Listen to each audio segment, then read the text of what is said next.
just this unbelievable, horrific situation where we've lost yet another firefighter on active duty, firefighter Tom Rhodes. The other day, serving through the Belmont Hills Fire Company, along with a number of others, they were clearing an accident off the expressway by the Gladwyne exit around 3 in the morning, plus or minus. And as they were about to depart, an individual who it has been purported, albeit there's still an investigation, was driving under the influence, well along the bend of the road, and came at a high rate of speed down at the firefighters. One of the firefighters, happened to be the son of our township secretary, was able to dive over a guardrail and not be hit by the vehicle. 3 other firefighters were not so fortunate, and they had absolutely no chance whatsoever. And firefighter Tom Rhodes, who's been on the service and is volunteering with Belmont and been with the Union Fire Company, passed away. 3 weeks ago, we found ourselves in a similar situation with a firefighter having died on the scene of a residential fire, and that was purported to be the first time in almost 100 years. And the fact that we're confronted with it twice in 3 weeks is just beyond belief. And our heart, our thoughts, and our prayers go out to Tom Rhodes' family, and not just his immediate family, but that brotherhood, and I use that in the term of both men and women of firefighters, both in our community and at large, who have all stepped forward to be so kind and thoughtful. And I know that Commissioner McKeon, the Belmont Fire Company is in his ward, and Commissioner Cronin, the Union Fire Company being in her ward, both wanted to say something. So I'm going to defer first to Commissioner McKeon, then to Commissioner Cronin, and ask everybody then to rise for a moment of silence. Commissioner McKeon. Thank you, President Bernheim. Yes, this is just a terrible incident. It follows a July 4th tragedy in which we lost firefighter DeMonk. Thomas Rhodes is a longtime Belmont Hills resident, firefighter for 32 years, graduated from Harriton High School.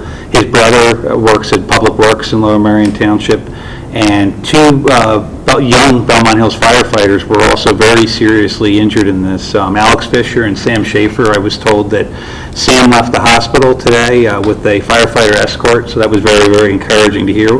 But I think the recovery process for both of them, there's a lot to do because these were significant injuries. So this tragedy impacted a lot of people. The fire service is one big family, as President Bernheim said. So there will be physical scars and there will be emotional scars. And I just think it's important that we keep the fire service in our thoughts, respect their privacy. But if you know a firefighter that wants to talk, I think you need to lend an ear because, like I said, it's going to be a difficult process. And if you see first responders, please move over. That is the law in Pennsylvania as of 2021. Move over, and if you can't move over, you have to slow down. Thanks. Thank you, Commissioner McKeon. Commissioner Carr. Union Fire Association has been an integral part of our community for over 100 years. Our firefighters help to keep our community safe, but that's only a part of the most values of our community. Generations of children have adored our fire station and our firefighters. So we patiently taught them about fire safety and the values of responsibility, bravery, and service to our community. Our own children visit the Union Fire Association regularly and idolize our firefighters. It is a difficult place for the fire services in Lower Merion, and the loss of Lieutenant Thomas E. Rhodes hits our community hard. Lieutenant Rhodes started volunteering at Union Fire Association in 1988. Since then, he served as a volunteer, officer, and full-time firefighter. In addition to his work at Union, he continued to serve at Belmont Hills, where his father was a firefighter, and also at Clifton Heights Volunteer Fire Department. However, he was noted for his professionalism and also his family nature. He was a great mentor to other firefighters, and he was a tremendous asset on fire scenes where he was always calm and confident. He leaves behind a daughter and 2 sons, all in their 20s. Our firefighters devote their lives to selflessly and fearlessly keeping others safe. The senseless and totally avoidable loss of Tommy rights, and the severe injuries to 2 young firefighters because of the drunk driver's recklessness hurts us all. We mourn for their loss and injuries, and our hearts go out to them and their families. Thank you, Commissioner Kramer. Now, everybody be so kind just to rise for a moment of silence for firefighter Royds and his family, as I said, and all firefighters.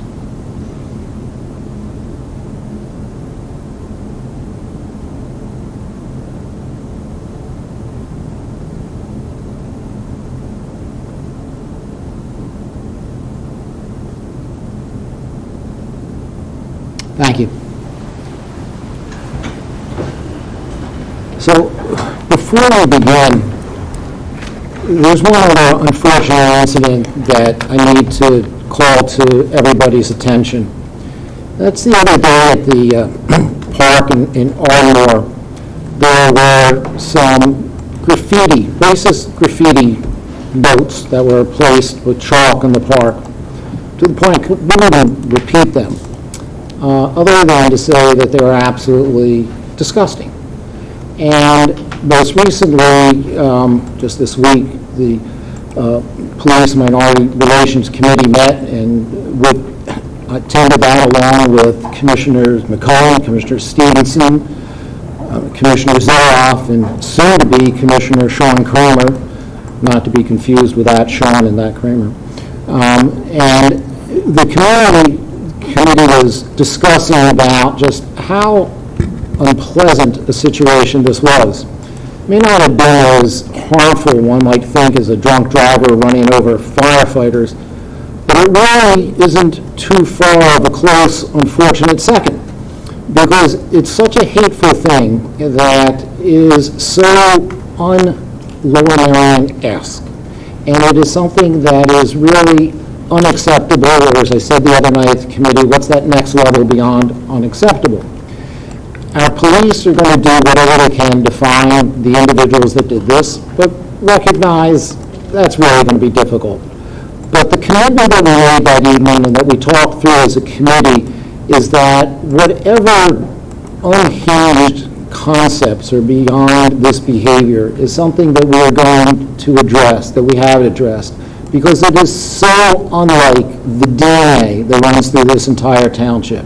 I know without having asked that every one of my colleagues to my left and to my right were equally offended when they saw what took place and have equal commitment that we are going to move forward in a positive direction. And hopefully, if we find these individuals, candidly in my view, it's not to punish them, but to educate them. So what is wrong with you to do something like this? So that we as a community can act as one, as which most of us do 99.9% of the time. So I bring that up just so that the folks that attended that committee meeting and those who may have listened to it know we really mean it when we say we will not let this rest. And we will do all that we can to do that which both heals the community and moves forward in a positive fashion. So with that type of business aside, that now brings us to our first committee meeting of this evening, which is Township Properties Committee, and we'll recognize its chair, Commissioner Whalen. Thank you, President Bernheim. On the Township Properties Committee this evening, we have one item on the agenda. That's to discuss the extension of a license agreement with the PA Department of Environmental Protection for an air monitoring station. I'll turn this over to Jeff Smith. Thank you, Commissioner Whalen. The agreement itself is pretty straightforward. It's essentially the DEP is asking for a 5-year extension on the license agreement to allow the air monitoring device to continue at 25 East Old Gulf Road. It's a straightforward agreement, but essentially they'll continue to pay $500 annually to help with the cost of the electricity of the device. Either party can essentially extinguish the agreement with 30 days' notice. I did speak to the Public Works Director. He's had no issues, and he's fine with the extension. Solicitor Highs had an opportunity to take a look at the agreement and did not have any suggested revisions. So essentially, the staff is recommending that the board authorize the township manager to execute the license agreement for another 5 years with the DEP. Thank you very much. In order to move this forward, I'm going to go ahead and make a motion to recommend to the Board of Commissioners authorizing the township manager to execute a license agreement with the PA DEP for a 5-year extension to permit the continued placement of an air monitoring station on township-owned property at 25 East Old Gulf Road in Wynwood. Do I have a second? Thank you, Commissioner McComb. And does anyone have any questions for Assistant Township Manager Smith? Seeing none. Thank you, Jeff. Are there any public comment? Do we have any online? No. Seeing none and having none, I will call for the vote. All in favor? Any opposed? Any abstentions? I see a unanimous vote. And with that, President Bernheim, I think we can conclude the business tonight of the Township Properties Committee. Well, thank you very much, and Commissioner Grimes, take note on that timing. That brings us to our next committee meeting this evening, which is the Grant Community Development Committee. We'll recognize its chair, Commissioner O'Neill. Thank you very much, Commissioner President Bernheim, and good evening, everybody. We have one agenda item this evening, and I hope to be as expeditious as Commissioner Whalen just was. This evening, the issue deals with authorization to change the CDBG CV CARES Act funding allocation for an Ardmore-based organization. And to tell us a little bit more about the agenda item, I'd like to call on our manager, Ernie McNeely. Mr. McNeely, if you don't mind. Sure, Commissioner. The board originally allocated $34,500 to this organization to help them lease space for 1 year. They have come back to our community development coordinator, Emily Crane, and asked if they could revise that allocation, and are essentially asking that they be allowed to use the funds for 6 months of lease, and the balance being applied to salaries for those who are serving the program, and that money is expected to last for about 3.5 months. Great. Thank you. I would add that since the original application that the board considered did include salaries, if the board decides that you want to make this change, HUD will not have a problem because it was in the original application. Okay, that's good to know. Thank you. Great reminder. I'd like to open it up. Well, we'll get a motion on the table first, and then we'll open it up to comments from the public. So I'd like to move that we consider for recommendation to the Board of Commissioners approval of an allocation purpose change for a CDBG CV CARES Act fund for public service. The original funding allocation covered costs associated with obtaining a rented space for 1 year. The updated request is for $16,200 for costs associated with renting space for 6 months and $18,300 for salaries for 3 persons for 3 months. Do I have a second? Commissioner Sinai, thank you. Okay, I'd like to open it to any members of the public for questions or comments. Oh, yes, please.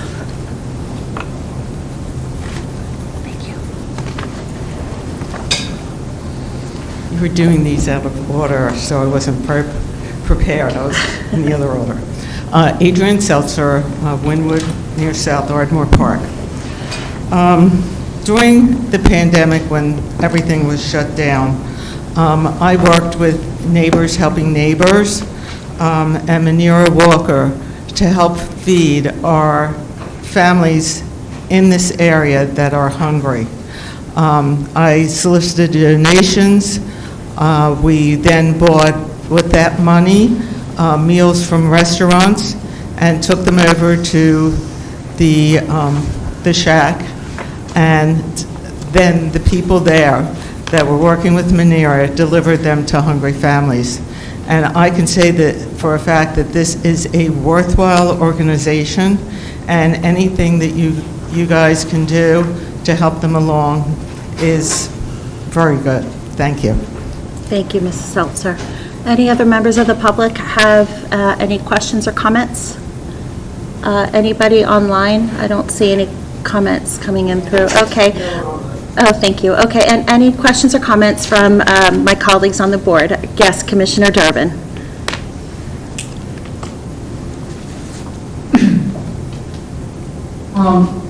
I would just like to say that this organization has been amazing in the way they have been able to respond to people who are really in need of food and also who cannot access some of the food pantries because of their health conditions.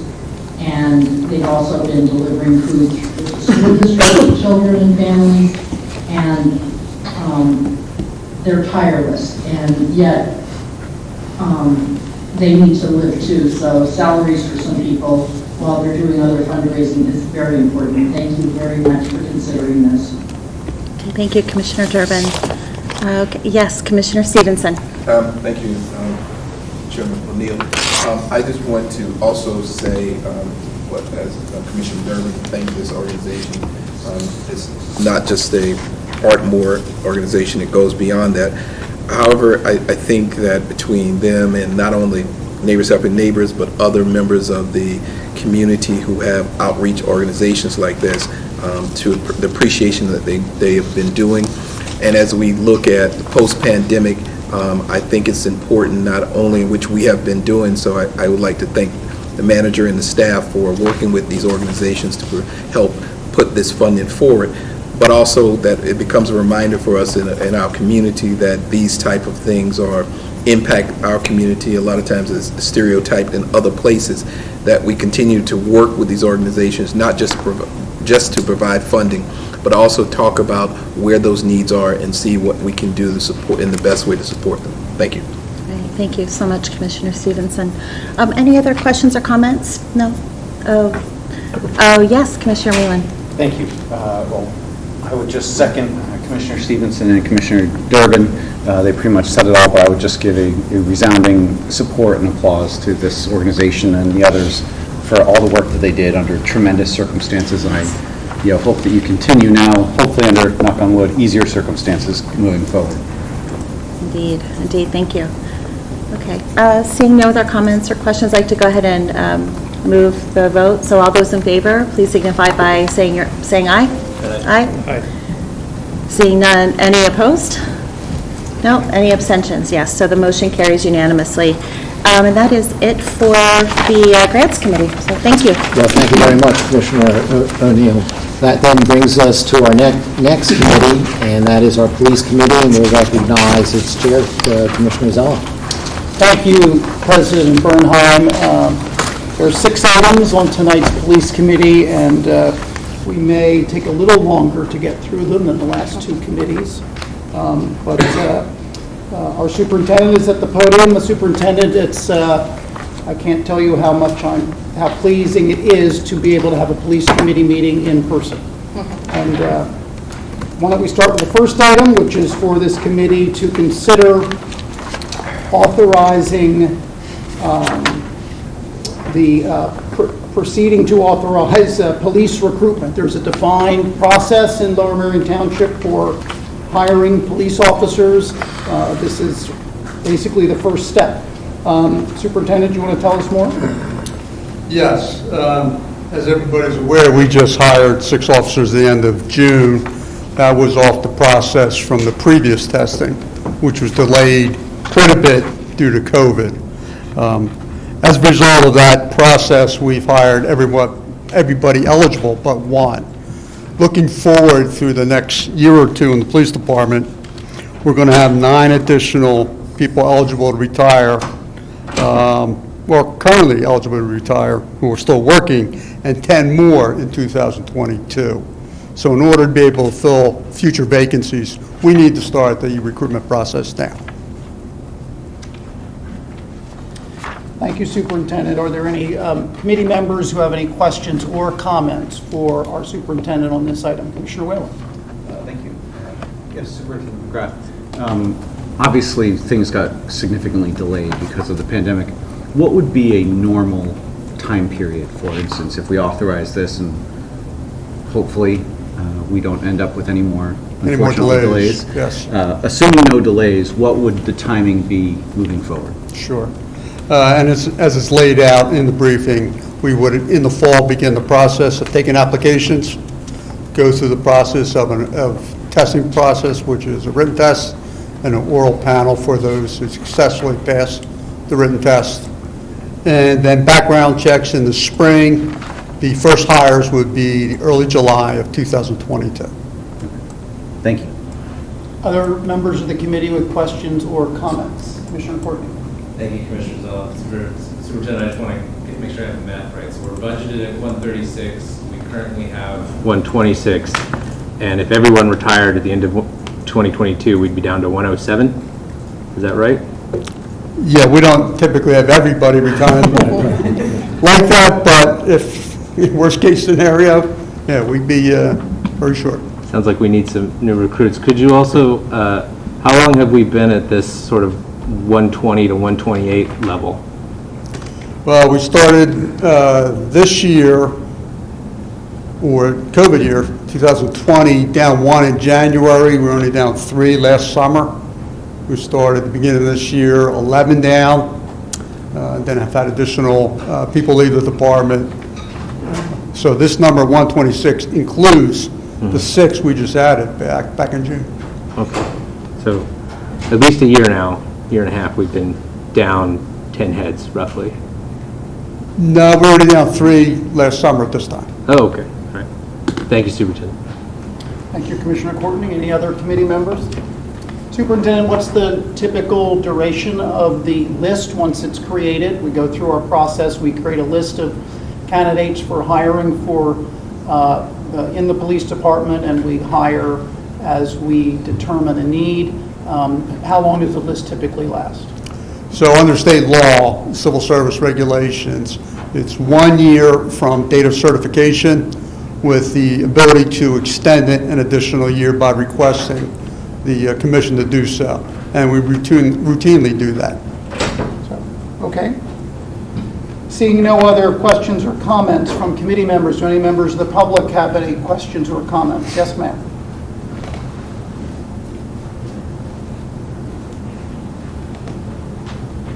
Hello, Adrian Seltzer. The police are called 705 Wynwood Road, 705 Graythorne Road, Wynwood. Okay. The police are called on more and more to handle crises that may be better handled by someone with a background in social services or social work. Seeing that the police budget makes up 35 to 40% of the total township budget, might I suggest that the recruitment effort be focused on recruits with a social services / social worker background? I think that's really important. Thank you. Any other members of the public wish to ask questions or have comments? Superintendent, our police are well-trained. We invest considerably in the training.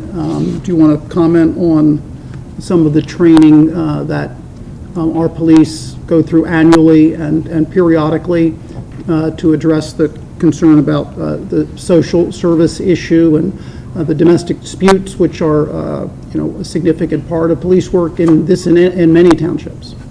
It is, around the country as well. And the model of having additional social work type skills for police departments and even using social workers for responding to some of these incidents works in some places. That has to do with, particularly when you're not using law enforcement, has to do with frequency of calls and the availability of those type of people. But for the police department, first off, the requirement is to have at least an associate's degree to apply. Most of our applicants have bachelor's degrees, so they receive, a variety of training through college. Once they get to the police department, academy training covers those issues. At Lower Merion, we probably set the bar much higher than the rest of the region. We have all of our officers go through a Montgomery County-based program called CIS, Crisis Intervention Specialists, and there's actually a stage above that, Advanced Crisis Intervention. All of our officers get those. They get updated training annually, so they are very well trained in dealing with those type of situations. Thank you very much, Superintendent. I'll move that this committee recommend to the Board of Commissioners that we authorize a request to the Civil Service Commission to conduct competitive examinations to establish an eligibility list for the position of probationary police officer. Do I have a second? Vice President Gavin, thank you. All those in favor, raise their hand. Excuse me, Rich Churchill has been asking to ask a question or make a comment. I'm trying. Can you hear me? Commissioner Churchill, we will, I apologize, I didn't see your hand or I didn't look, so we'll take the extraordinary step of delaying the vote so that you can comment. Thank you very much. I don't know if this is the appropriate time. If we were to vote to authorize 3 new candidate police officers, realistically, they would not be able to join the force until 2022. Is that correct, Superintendent Brad? Yes, we still only have one. We currently only have one person still eligible. So, right. Not anybody would have this. Even if we hired 3 new recruits, we in 2022 we would still be down at least double-digit numbers for our police force. And I think that's more than enough time to decide if this is a right sizing or not. If we decide in 2022 that we need new police officers, we can't get them until 2023. So my question, Commissioner Zeloff, is this an appropriate time to make a motion to authorize the recruiting of 3 new police officers? Commissioner Churchill, I don't believe so. We're not authorizing hiring tonight. What's before us is recruiting, which is a separate process, in order to create an eligibility list. And then from that list, after a long process of determining who's qualified to be on the eligibility list, then we will hear from our manager and our superintendent with a recommendation on a number of police officer candidates to hire. And that can't occur now. We have to create a new eligibility list. And any recommendation that we get from the staff is going to be about how long, Ernie? You will not receive a recommendation regarding a number of hires until after we have an eligibility list next spring. And then you'll receive a recommendation in terms of how many officers to hire, and the board will at that time decide how many you authorize to be hired. So this year we could not authorize any new police candidates. Is that correct? You could not at this point authorize the hiring of any new police officers, right, except for the one that is still remaining on the current eligibility list who actually declined when offered the position earlier. So theoretically, next year we could be down, worst case scenario, 20, our police power could be down 20 people. That's correct? Theoretically correct. And Commissioner Churchill, we did hire 6 police officers recently, as you'll recall. I understand that. I understand that. I think that we're going to, when it's time to authorize new recruits, you can be sure that I'm going to ask for more than 6. Thank you very much. Thank you, Commissioner Churchill. Any other commissioner who's online that I may have missed? Seeing none, We will go back to, I made a motion, it was seconded by Vice President Gavin.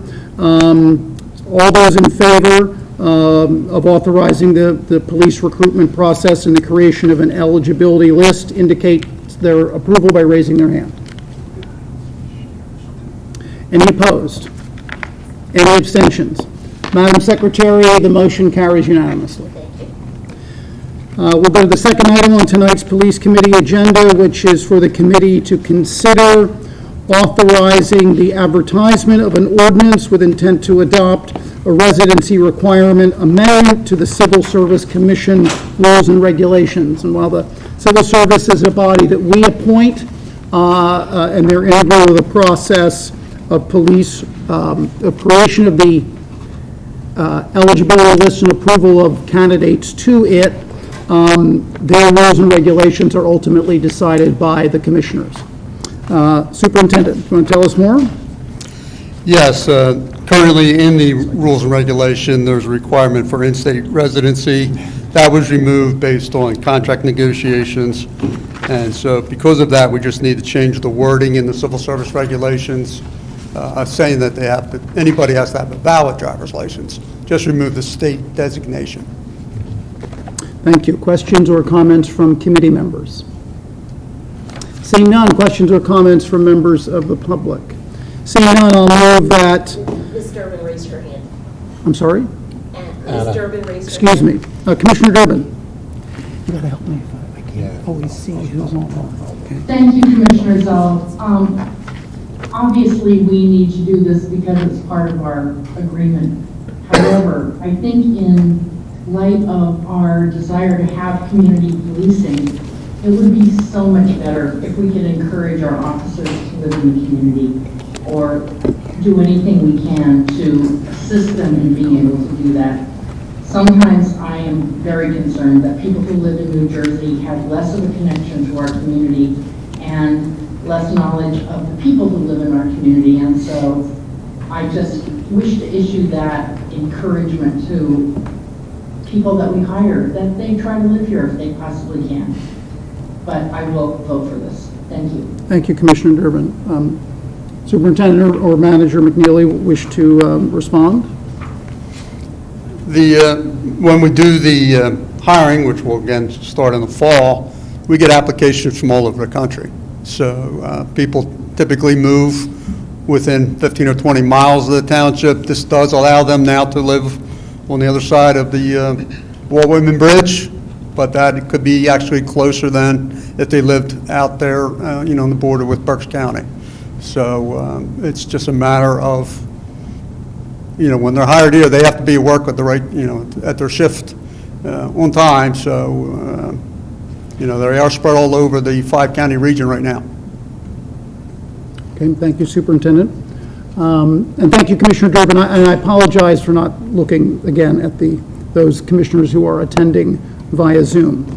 So I'll move that this committee recommend to the Board of Commissioners that we authorize the Township Secretary to advertise a notice of intent to adopt an ordinance to amend the Code of the Township of Lower Merion, Chapter 164, Civil Service Commission Rules and Regulations, to remove the requirements that applicants for sworn positions in the police department reside in the Commonwealth of Pennsylvania and that they hold a Pennsylvania driver's license. Do I have a second?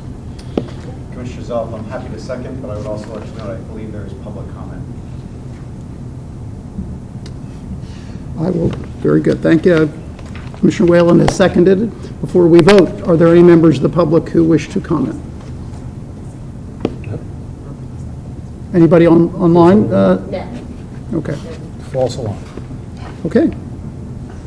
The motion has been made and seconded. All those in favor indicate by raising their hand. Thank you. All those, any opposed? Any abstentions? Seeing none, Madam Secretary, that is another item that is passed unanimously. The third item tonight is for the committee to consider authorizing the advertisement of an ordinance with intent to adopt regarding Cricket Avenue traffic direction and additional stop signs and parking regulations. I think there's a lot to this. Superintendent, take Take us through it. Yes, there is, and I'll be bringing up the diagram of the street for you as well.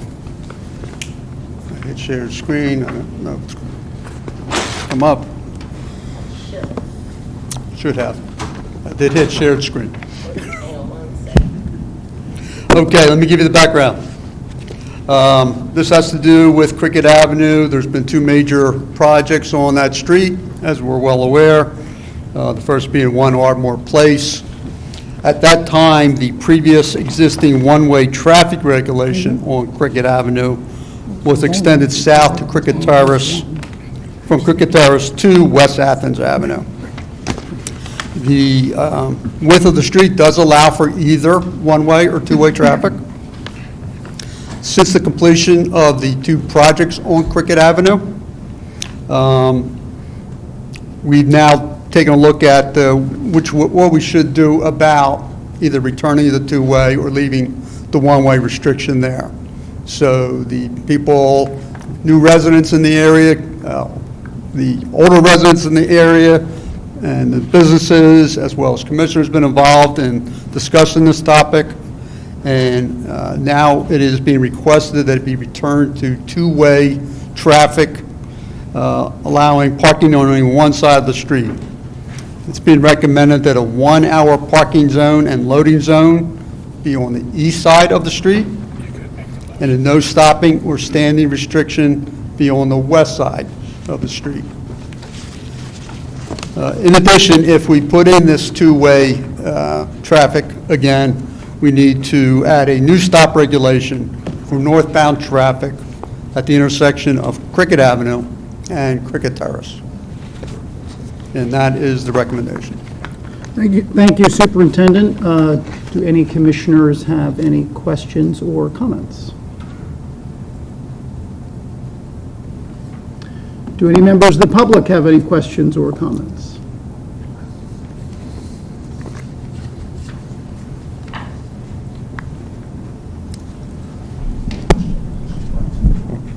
Hi, good evening. My name is David Kremer. I live on West Athens Avenue. I actually brought this up a while back to Mr. Duncan. I've been living on that street for about 10 years, so I was able to experience as two-way and one-way. And I've been racking my brain how to fix traffic in this general area, and I just think this is the simplest, most elegant solution, to just return that portion to two-way. When you're coming off of Lancaster Avenue, if you miss the little tiny 8-inch diameter parking sign off to the side, you miss your chance to go to Ardmore Place. 271 parking spots, gone. You got to go all the way around. The signage is just very inadequate in this area. And so if you're coming from the south, you don't know how to get to the parking area. You go down West Athens Avenue, or you can go up Rittenhouse Place, over to Lancaster Avenue, and then loop your way around, or Cricket Terrace and loop your way around. I just think this would make it a whole lot easier for people from the south to get to the parking lot and to use those parking spaces, and also to utilize those businesses on Hawes Terrace, because I feel like currently they could benefit from additional traffic. I also see people coming down West Athens Avenue and then turning the wrong way down Hawes Terrace. I even see people who are collecting the meter change doing that as well, just because it's so much more convenient. I think if we were to change Cricket Avenue to two-way, we'd cut down on that traffic considerably, make it safer for pedestrians, more convenient for drivers, and just better overall. And if this isn't actually adopted, then I really implore you to consider a holistic traffic study of the whole area, because to me this is the simplest solution.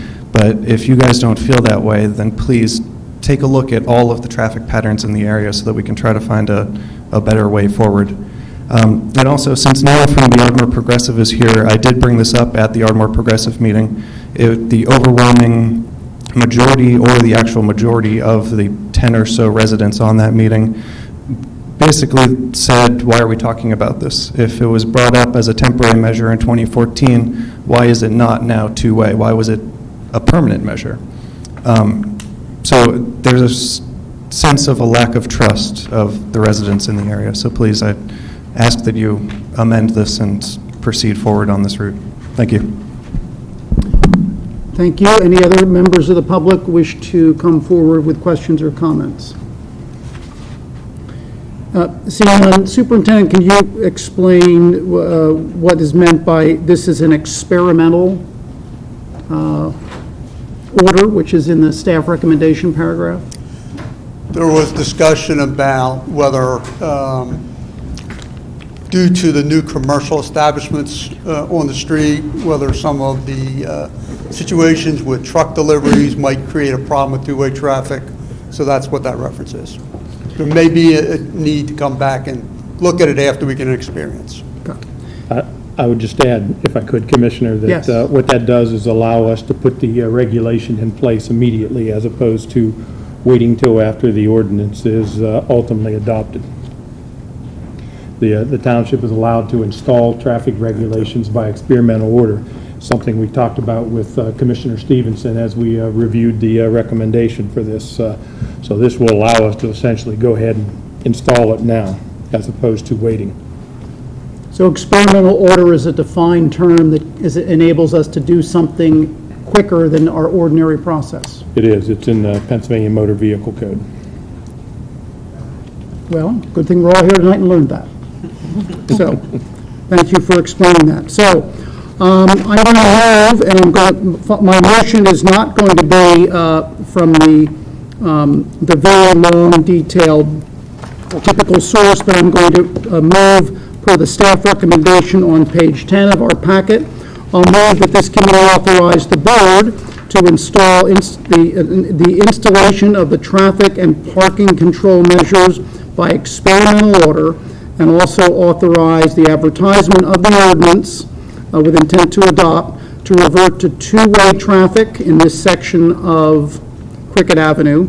In addition, the committee would approve the new parking regulations between Cricket Terrace and Athens Avenue to allow for a one-hour parking zone and loading zones on the east side of the street, and no stopping or standing restriction on the west side of Cricket Avenue.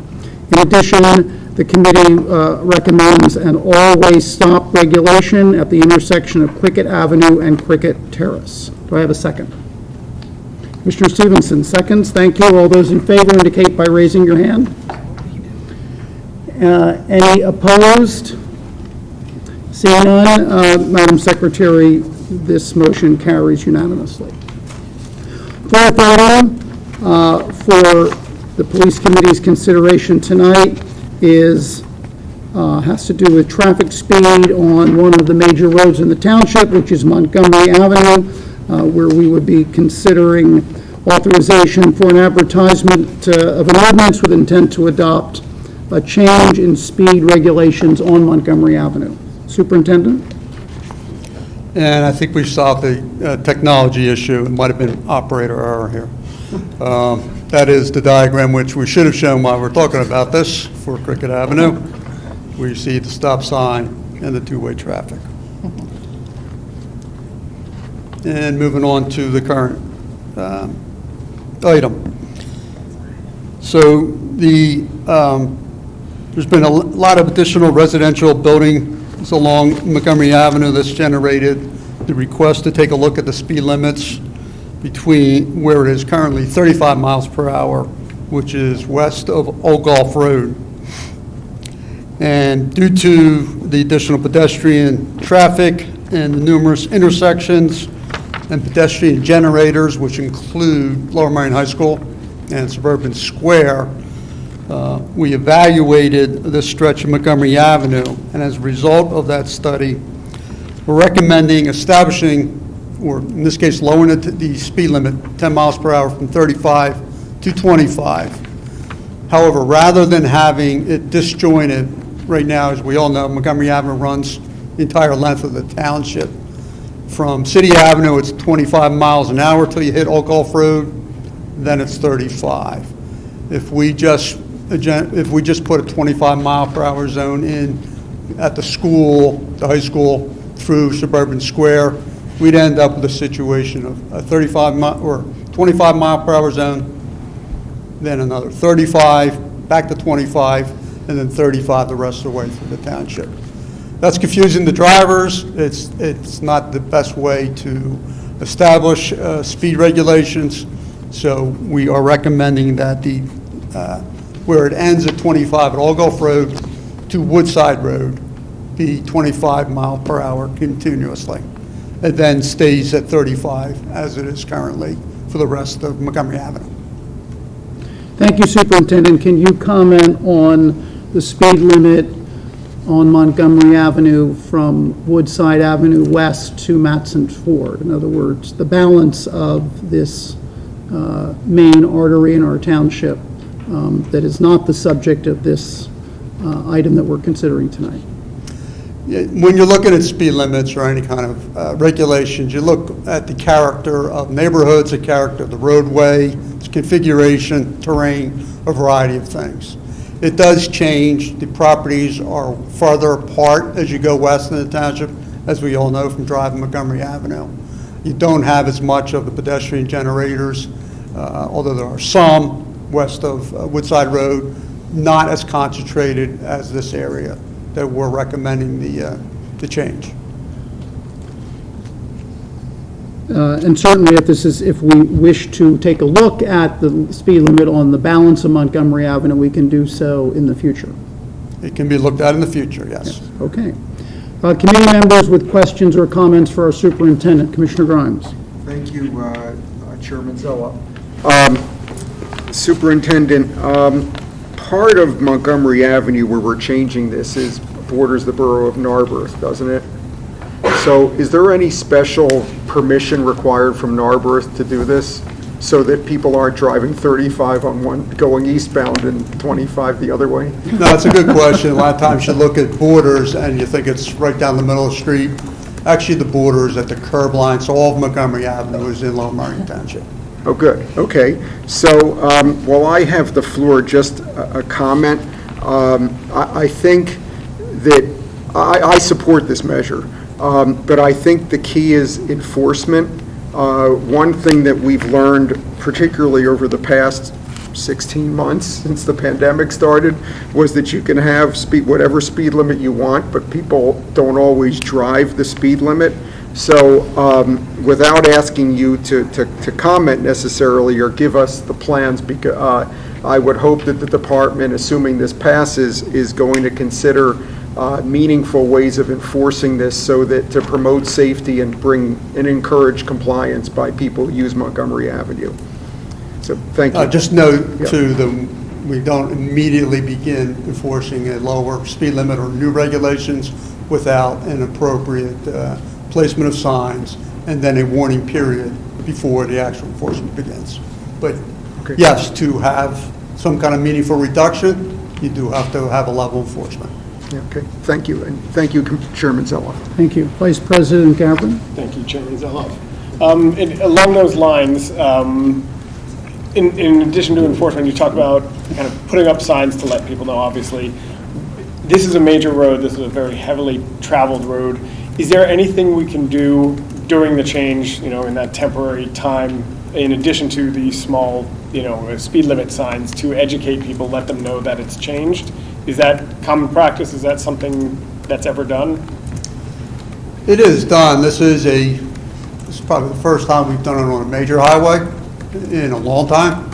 So we can certainly utilize our PIO and social media, website to do some more education about that, sure. But is there on-road education, other signs or, electronic signs or something like that to do it for the drivers as they're on that road, letting them know, in addition to just having a speed limit sign, which, who knows? Well, in emergency situations, we do have access to variable messaging and signing. We can discuss utilizing something like that if that's your wish. Okay, great, thank you. Thank you, Vice President Gavin. Other commissioners? Commissioner Sinai? Thank you, Commissioner Zoll. Superintendent McGrath, to the point of actually getting people to slow down to the posted speed limit. If I recall from previous discussions we've had, there are other things that can be done that sort of induce psychologically traffic to calm or move more slowly beyond just putting the speed. Are we able to do any of that here? I mean, whether it's larger street trees or whether it's grassy medians or anything like that? Are any of those arrows in our quiver? That would take a great deal of focused study on and would include engineering review and a variety of other skill sets to take a look at doing that. And that would not be the same as simply lowering the speed limit. You're talking about a rather large investment of capital funds. Got it. So this is kind of what we can do, you know, in the near term with the resources that we have at hand. It is. Okay, thank you. Thank you, Commissioner Simon. Commissioner Carr?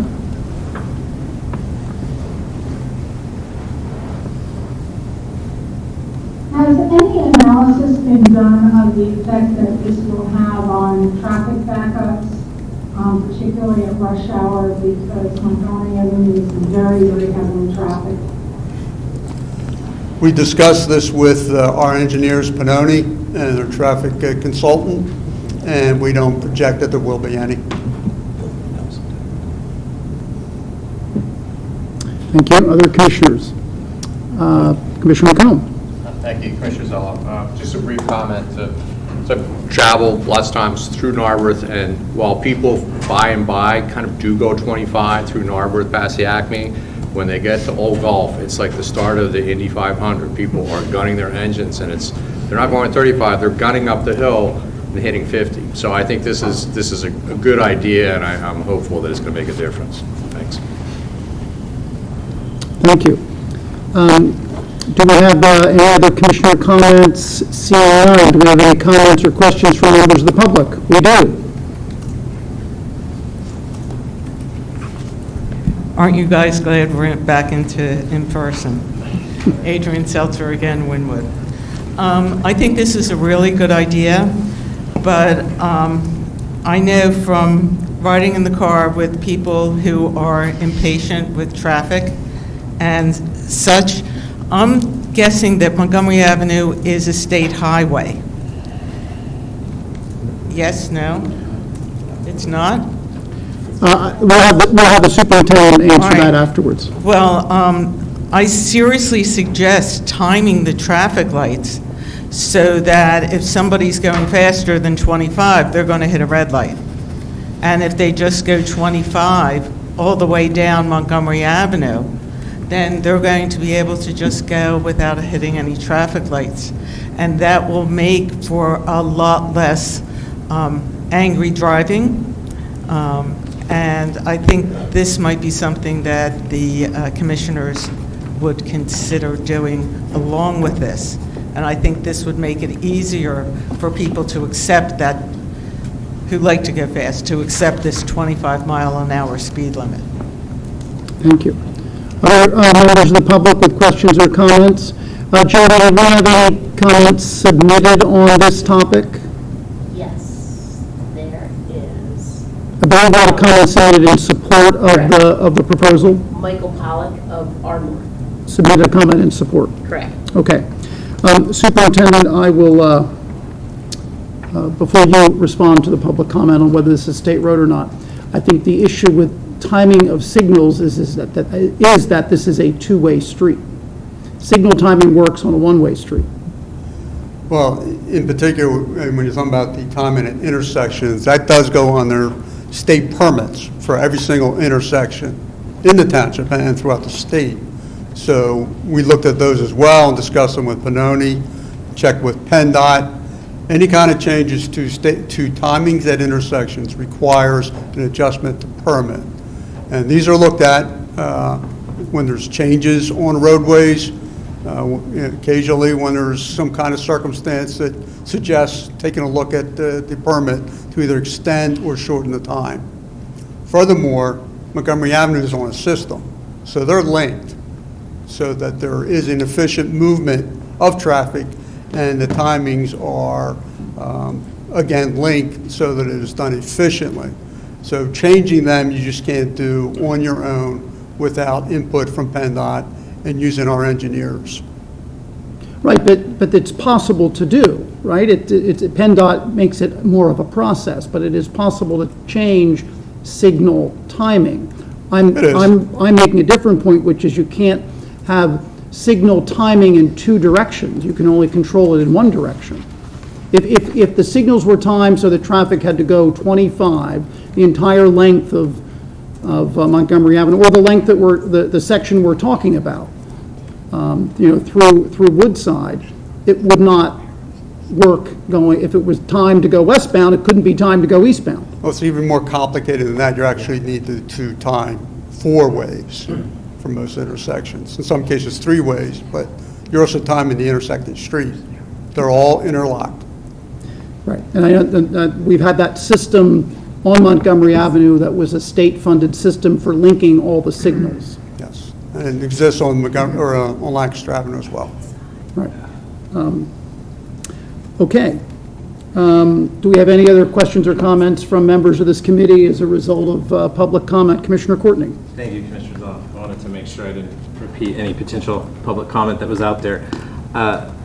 This issue recently came up when one of my constituents from the North Ardmore Civic witnessed a car accident at Owen and Montgomery in which the cars ended up on the sidewalk.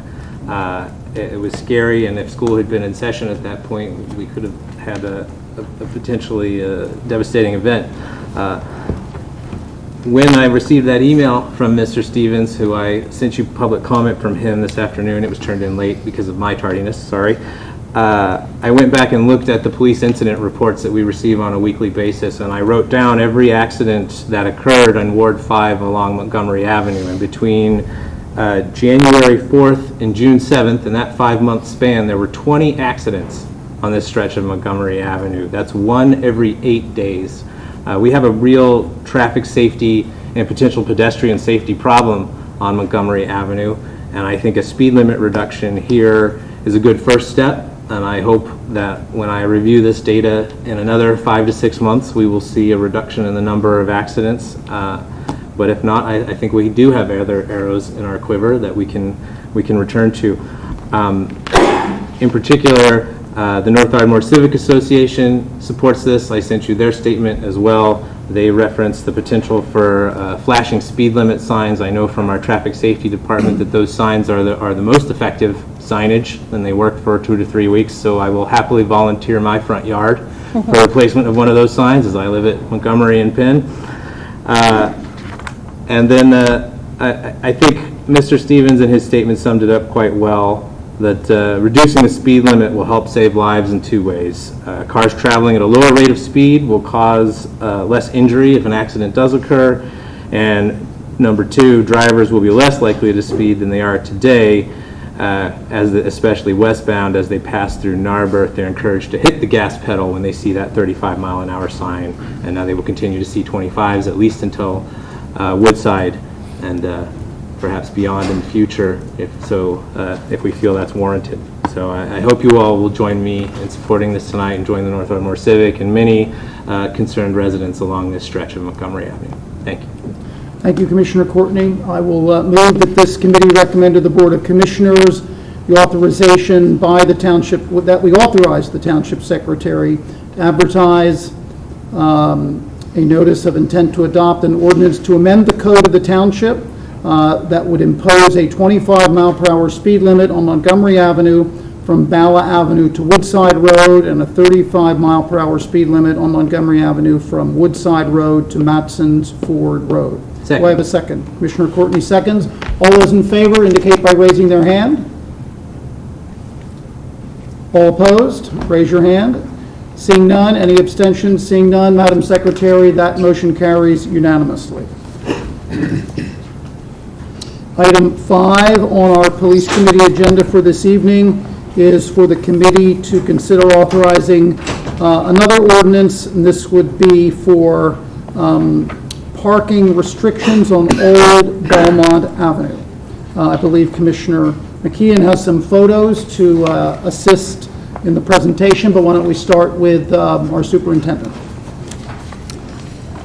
Yes, residents had pointed out there's a great deal of extended parking and a problem with abandoned vehicles on the stretch of Old Belmont. And I'll pull it up here on the screen, if it will allow me to advance it, which it won't. Okay, but anyhow, we look back over a 3-year period, we found 14 vehicles were abandoned along this stretch of Old Belmont Avenue. Currently, There's a no truck parking zone there, and we're recommending that an 8-hour time zone be installed there to address this issue of long-term parking, which does not service the community or the neighborhood. Thank you, Superintendent. Commissioner McKeon, would you like to provide some more information on this? Thank you. Briefly, this area has been described by some as sort of the gateway to the township, but you've got 14 abandoned vehicles, as Superintendent McGrath noted. It's an area of garbage. There can be crime sometimes there. The Belmont Hill Civic has run a cleanup day in that area, so I've gone down there firsthand, picked up garbage, and seen what it's like. And we had a recent civic meeting, the President Bernheim attended as well, and the civic voiced its concerns. I think the police this is a great proposal. You have abandoned cars contribute to blight. An 8-hour parking restriction is good for the commercial needs, but it's also easy for the police to enforce. They can be called, and if cars are dumped, they can be cited or towed, and that's what was missing, because before it was just no truck parking. So I'm going to try to share my screen.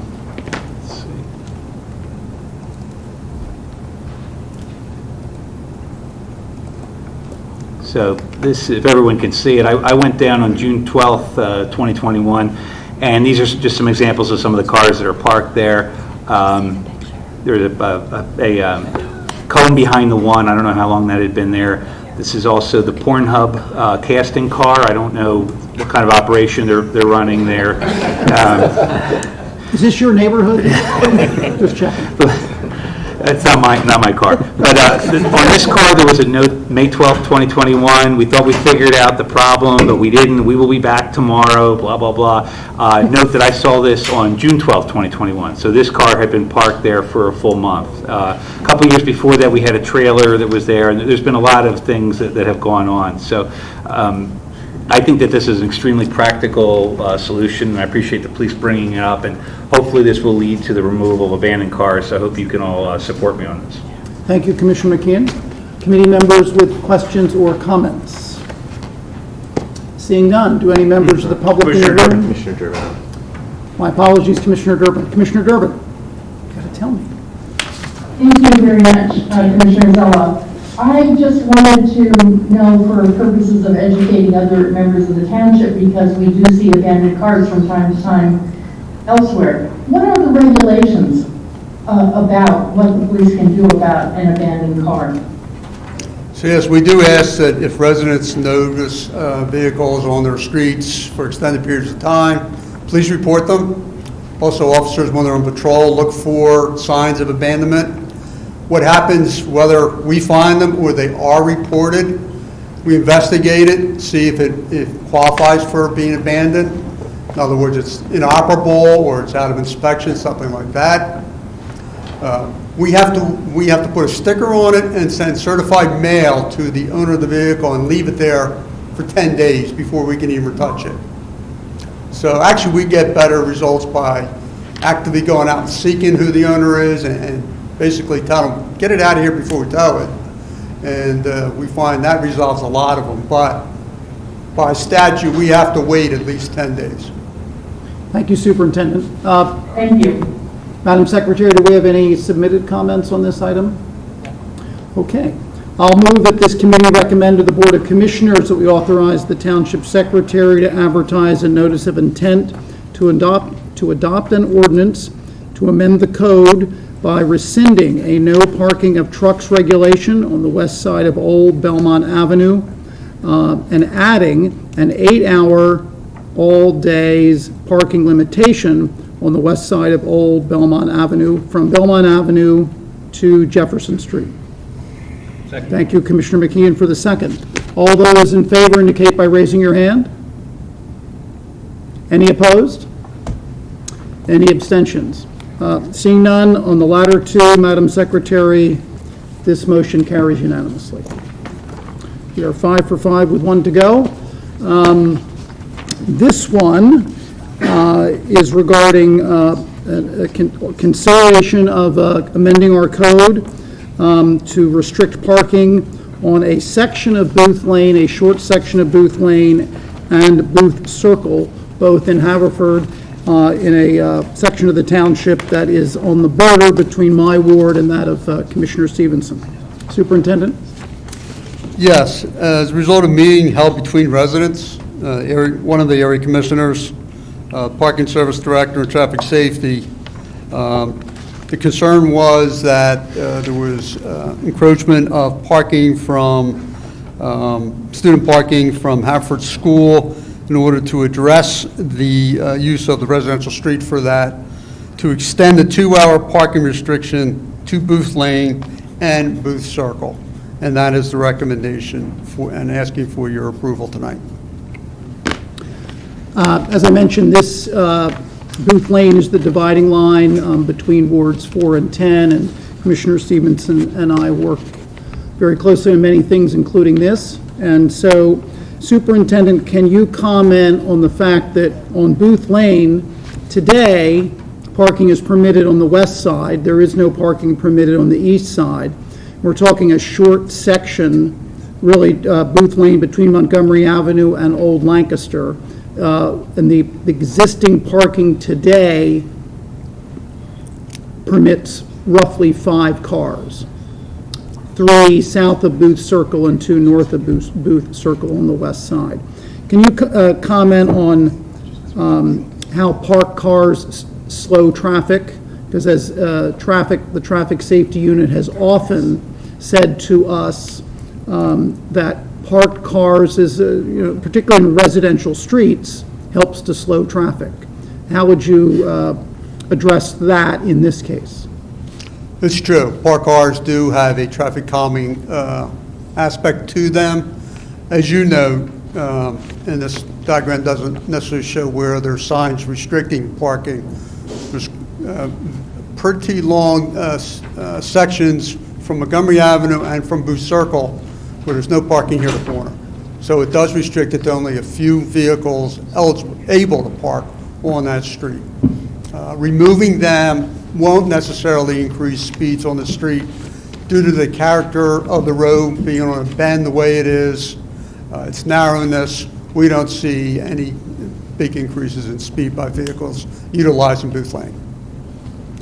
Okay, thank you. And can you comment on the issue of if one of the goals or intents of the neighbors is to make it too difficult for students to park cars as they do in this location to go to school, won't they then seek other neighborhood streets to park their cars? They may, students can be ingenious in that regard. We would hope this would foster more carpooling and utilizing the available parking that the school provides. Thank you, Superintendent. Commissioner Stevenson, would you like to begin with any questions or comments? Mr. Chairman, thank you. I think that you did an excellent job of summarizing this. And the big emphasis of Booth Circle area was that, as we discussed with you, Superintendent, about student parking and minimizing that piece. So thank you for your department's work on that. Thank you, Mr. Chairman, for your thank you, Commissioner Stevenson. Diligence there. Committee members present with questions or comments? Committee members attending via Zoom with questions or comments? We'll start with Commissioner Durbin. Thank you, Commissioner Zella. What parking is available for students at the Haverford School, and have we communicated with them about encouraging their students to park there? Yes, there's been discussions with the school, although it isn't located within Lower Merion Township. But they did some years back increase the parking lot size. It's my understanding it's not sufficient to placate everybody who would love to drive to school, but they have taken some actions. Superintendent, I would note that the vast majority of Haverford School is located in Lower Merion Township. There's a small section that is located in Haverford Township, but land development all. I'm thinking of the parking lot, which is actually all in. So yes, you're right.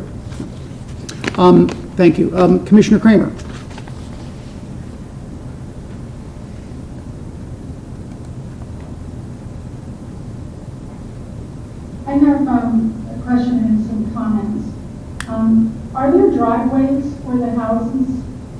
on that street and in the circle?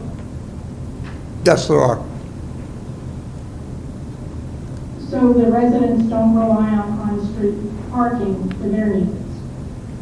They typically do not, and they were the ones that requested this. Is there any safety issue with allowing the parking on the streets? I'm not sure what kind of safety issue you might be referring to. I mean, is there any reason that it's unsafe to allow people to park on our streets on the lanes of the circle? The cars that are parking there now are not creating an unsafe condition. They're not creating an unsafe condition? Correct. Okay.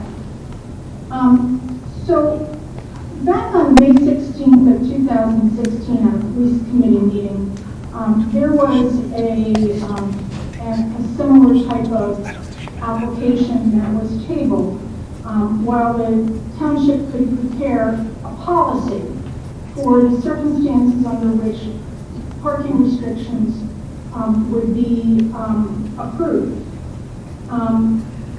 In February 2020, I raised this issue again, and since there had been no policy that had come forward, and I was told that staff was going to be working on a formal policy on this. And I do not believe that we should be authorizing more of these elective restrictions on parking just because residents want them until we have a full policy and can really consider the circumstances under which it's appropriate and not appropriate. That's my view, and I will not support this parking restriction. Thank you, Commissioner Kramer. Superintendent? I recall some of these conversations. I really don't have a report to give you on development of the policy at this point. I'd also recall, I didn't recall the specific date of May of 16, but we did have a proposal for neighborhood parking restrictions that we actually did not approve. And that was probably then, 5 years ago. And so I think, as Commissioner Kramer suggests, such a policy makes sense for us to consider and ask our traffic safety unit and our police department, and perhaps with our parking department, maybe not, to propose such a policy. Is that something that you think is doable? Well, we can certainly take a look at what was proposed before. There have been two different directors of parking services over the last several years, so that may be, we'll check their files and get back to you. Okay. I want to ask Manager McNeely, what do you think there's something that we can come up with, that staff can come up with for our consideration? I think we can certainly draft something, but as I have relayed in the past, the fact is every parking request is unique unto itself, and that the board typically considers two factors: the resident's request, the resident's concerns about their street, and also traffic safety units' opinion as to any kind of safety considerations with respect to the parking. I'm not sure what else we would add in a policy, but we can certainly take a look at it. Good, thank you. Commissioner Courtney. Thank you, Commissioner Zell. I'd just like to say, to me, I'm starting to see a pattern here. This reminds me a lot of the changes we've had to make near Harrington High School. Now we have Haverford School.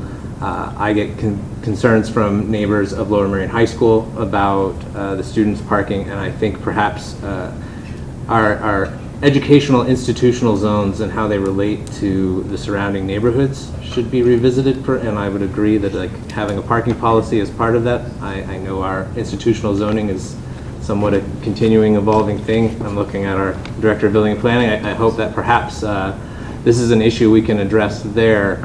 I know the St. Joe's neighbors probably have the similar concerns as well. So that's my comment. Thank you.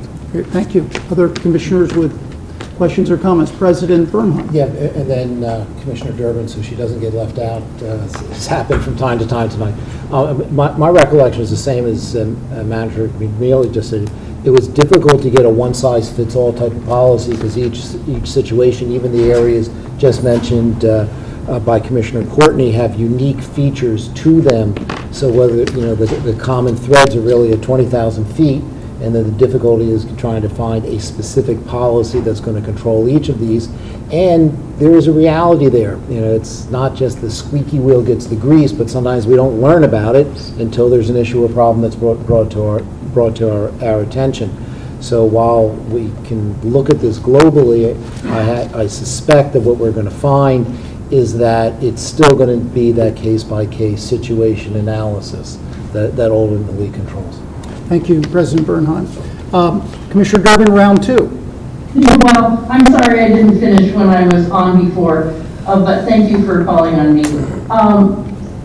I also think we should look at a policy, because what happens when a block wants no parking or restricted parking is it sends the parking into other streets.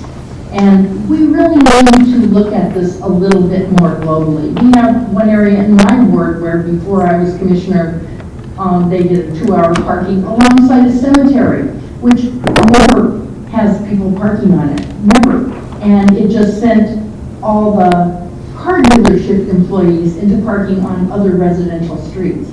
And, it doesn't make any sense to do it this way. So I really agree with the other commissioners who have said, please, can we try to look at this and come up with some criteria so that we can be a little bit more efficient? This also includes looking at parking around public transit.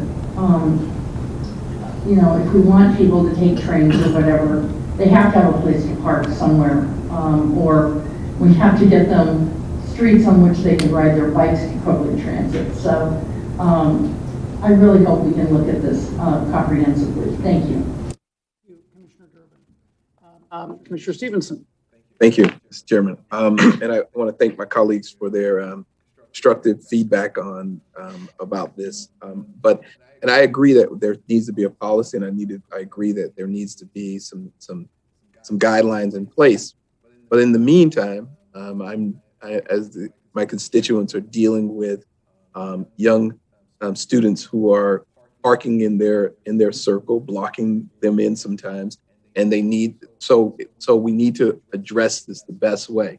There is no I would say that the parking service has done a great job of come by and ticket them and give them a $25 ticket, and they pay it and come back the next day.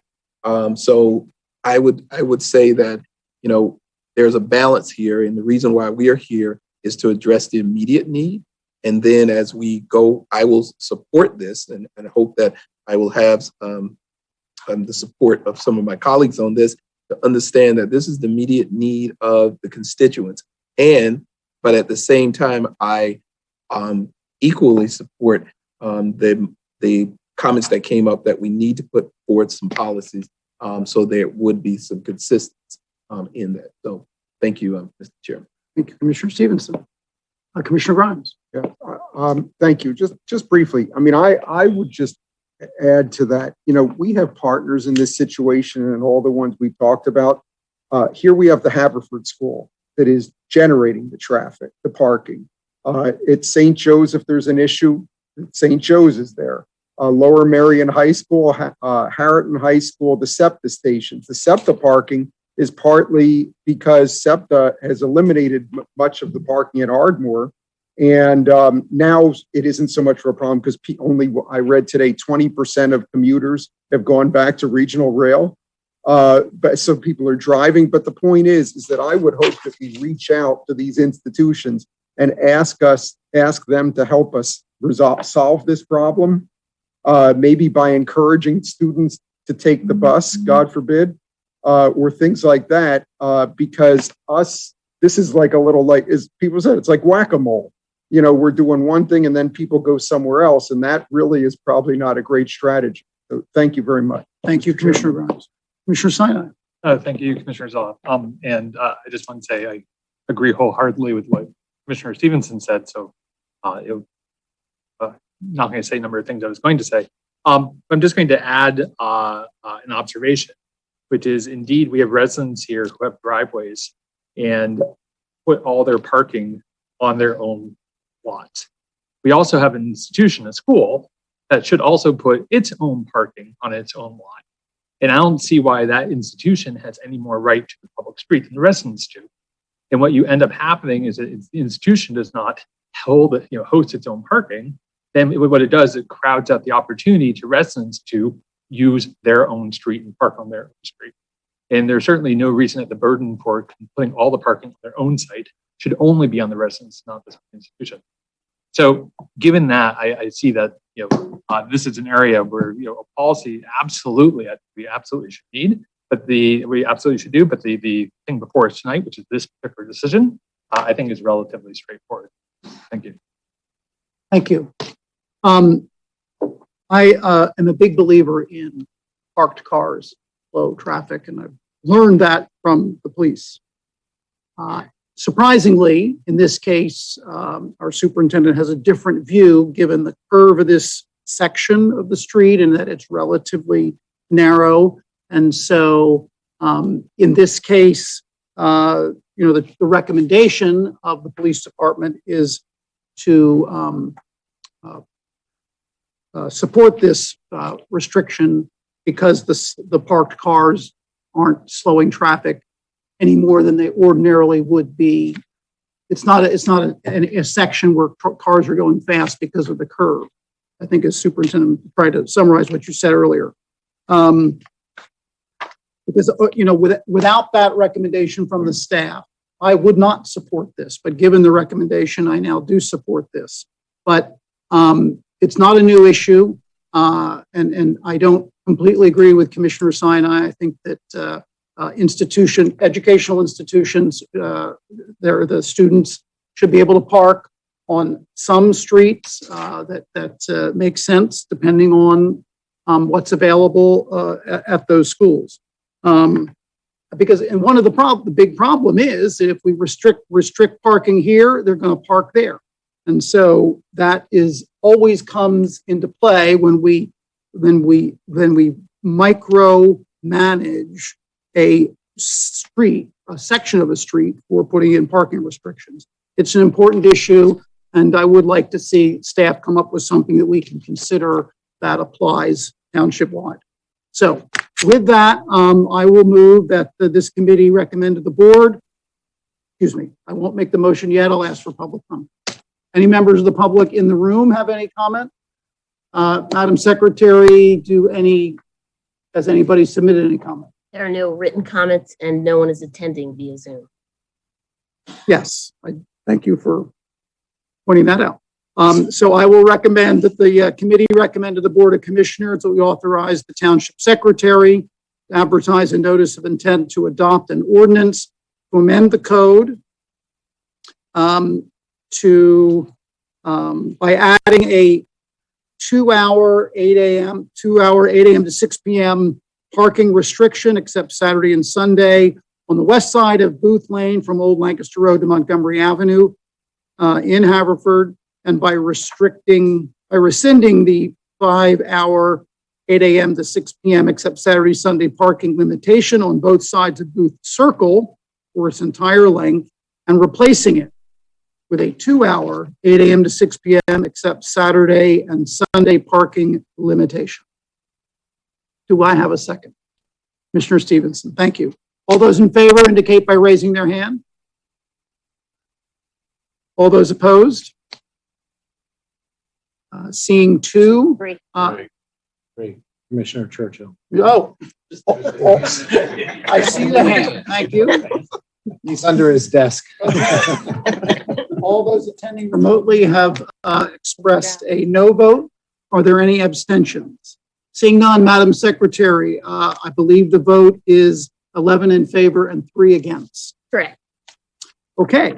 Thank you all, committee members and President Bernheim. That concludes the good work of the police committee this evening. Well done. thank you for acknowledging your good work. And, I was acknowledging the good work of all 14 committee members. Of course, his chair did pretty good too. Well, all right, and with that, I think that we heard the consensus of the board that's, interested in trying to see if we can dust off that prior policy, improve it, and see what we can look at. And even if it's not a one size fits all, we give a starting point that we could review. With that, it will take us to our next committee for this evening. That's Building and Planning. We'll recognize its co-chair, Commissioner Grimes. Thank you, President Bernheim. We have 6 items on the agenda tonight. The first is the authorization to release funds in escrow. Since there's only one item on it, I won't ask people to be read separately. But I will move to recommend to the Board of Commissioners approval of the release of funds held in escrow as improvement guarantees in accordance with Section 135-5 of the Township Code for the following: Maybrook Development, 325 Penn Road, escrow release number 7 for $52,364. Is there a second? Second. Thank you, Commissioner Courtney. Any commissioner comments, questions on this? Seeing none, is there any public comment on this matter? Seeing none, I'll call the vote. All those in favor, please raise your hand, say aye. Aye. Aye. Any opposed? Seeing none, just Commissioner Zolve, you voted aye? I did, Commissioner Grimes. Thank you. Okay, the motion carries unanimously. Since I've been given 8 minutes and 30 seconds to do this agenda, we're on a roll. The next matter. Fortunately, I didn't have it. Yes, the next matter is approval of certificates of appropriateness. There are two items having been tabled. I will do them separately because the number C, the 31416 Writers Mill, requires separate consideration. I will move for recommendation of the Board of Commissioners approval of the certificate of appropriateness for 6 West Lancaster Avenue in the Ardmore Commercial Historic District, approval of the installation of a halo-lit channel sign on the Lancaster Avenue storefront in compliance with Secretary of the Interior Standard 9. Is there a second? Thank you, Commissioner O'Neill. Are there any commissioner questions or comments on this matter? Commissioner Durbin. I agree that we should pass these, but I still would like to see pictures of them with our agendas. Thank you. Thank you, Commissioner Durbin. I believe that there are pictures in our packet. If you'd like, I can ask Mr. Pritchard to put some up, unless that was just a general comment. Oh, well, they weren't in the packet that was delivered to me, so if they're in what you've got is updated, then that's fine. Would you like him to put them up? Not tonight. Okay, that's fine. Any other commissioner questions or comments? I see none. Are there any public comment on this matter? Seeing none, we will call the vote. All those in favor, please raise your hands and say aye. Aye. Any opposed? Seeing none, the motion carries unanimously. The next, I will move to recommend to the Board of Commissioners action on the certificate of appropriateness for 314-316 Writers Mill Road in the Gladwyne Historic District. Approval of the relocation of mechanical units to the roof of the garage with a 4-foot tall louvered ASEC screening with the applicant to explore sound dampening, and a subcommittee to review any visible exterior changes to the screening in compliance with Secretary of the Interior's Standards 9 and 10. Is there a second? Thank you, Vice President Gabbard. Now, Mr. Pritchard, you have a comment on this one. I do. Thank you, Commissioner Grimes. We formulated a staff recommendation in addition to the HARB recommendation for this. This is a recommended condition, and I'd be happy to go over that if I can. Please share the screen.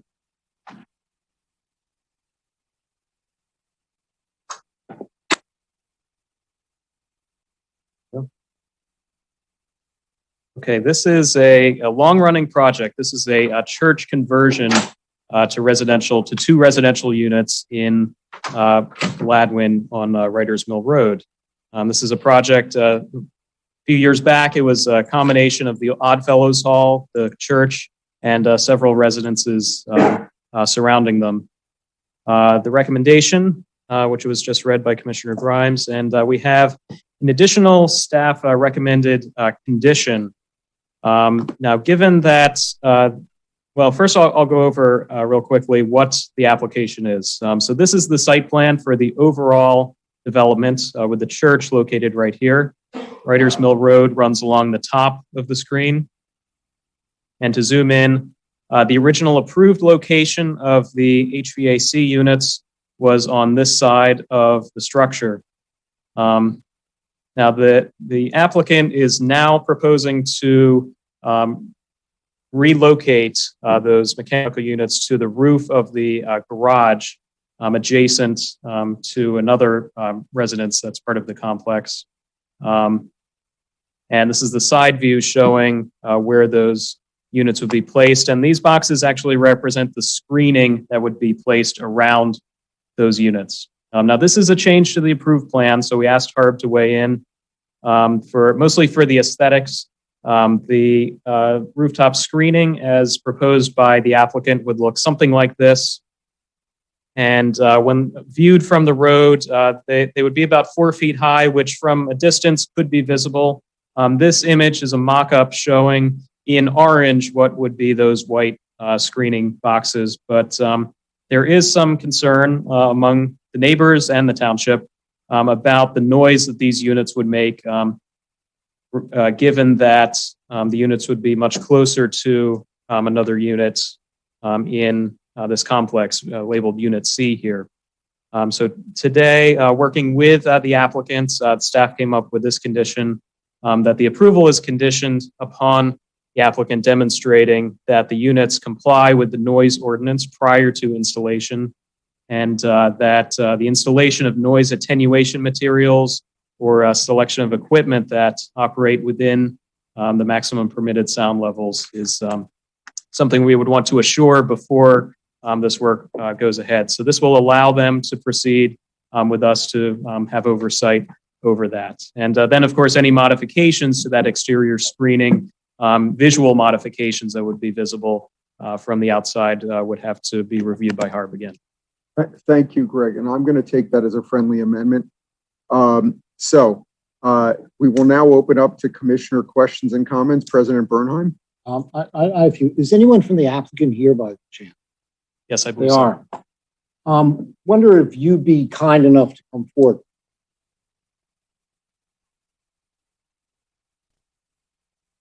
And Greg, don't go far. Please.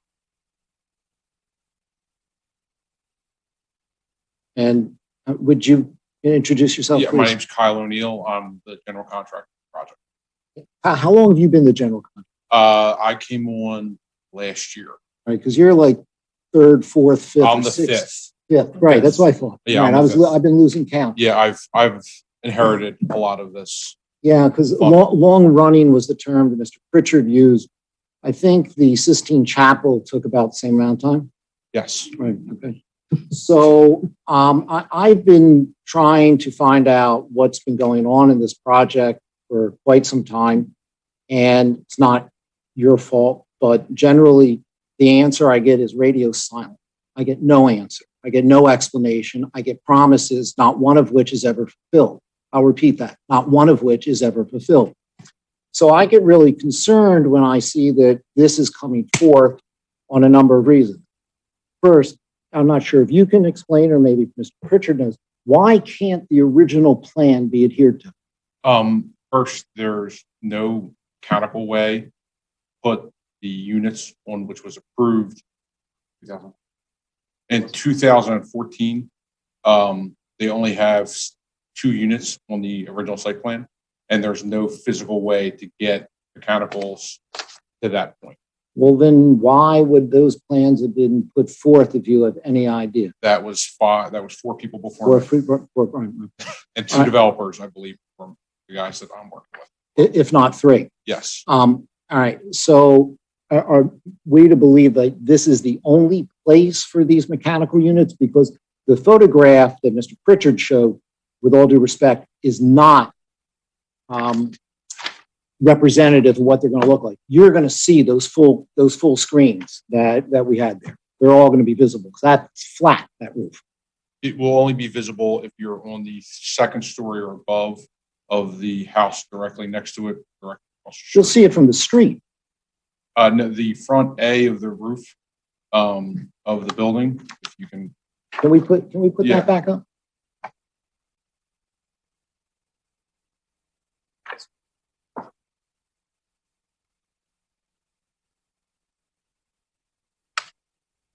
If you look at the front A right here on the screen, right, that blocks it from the actual street. Well, time out. It doesn't, because where that photograph is taken, it's taken from Writer's Mill looking at it. So the only way it's going to block it is if you're standing straight in front of it. But if you're at any other point other than those 4 feet, you will see it, and you will see those full screening projections, not just the little orange blips. The screening projections are actually the top of a 4-foot piece of plywood that's cut exactly the same size as what the screening will be. That's why we put it up there. You can actually see one of our workers standing up there holding the plywood in place. They went over top of the screening, so that would be the only screening they would see, because that roof is about 24 feet deep, I believe. But it's flat. It is flat, right. So it's going to be set back against the wall. So how this actually sits right now is what you would see of the top of the screening. You would only see the full screening if you were actually in this house or directly across the street.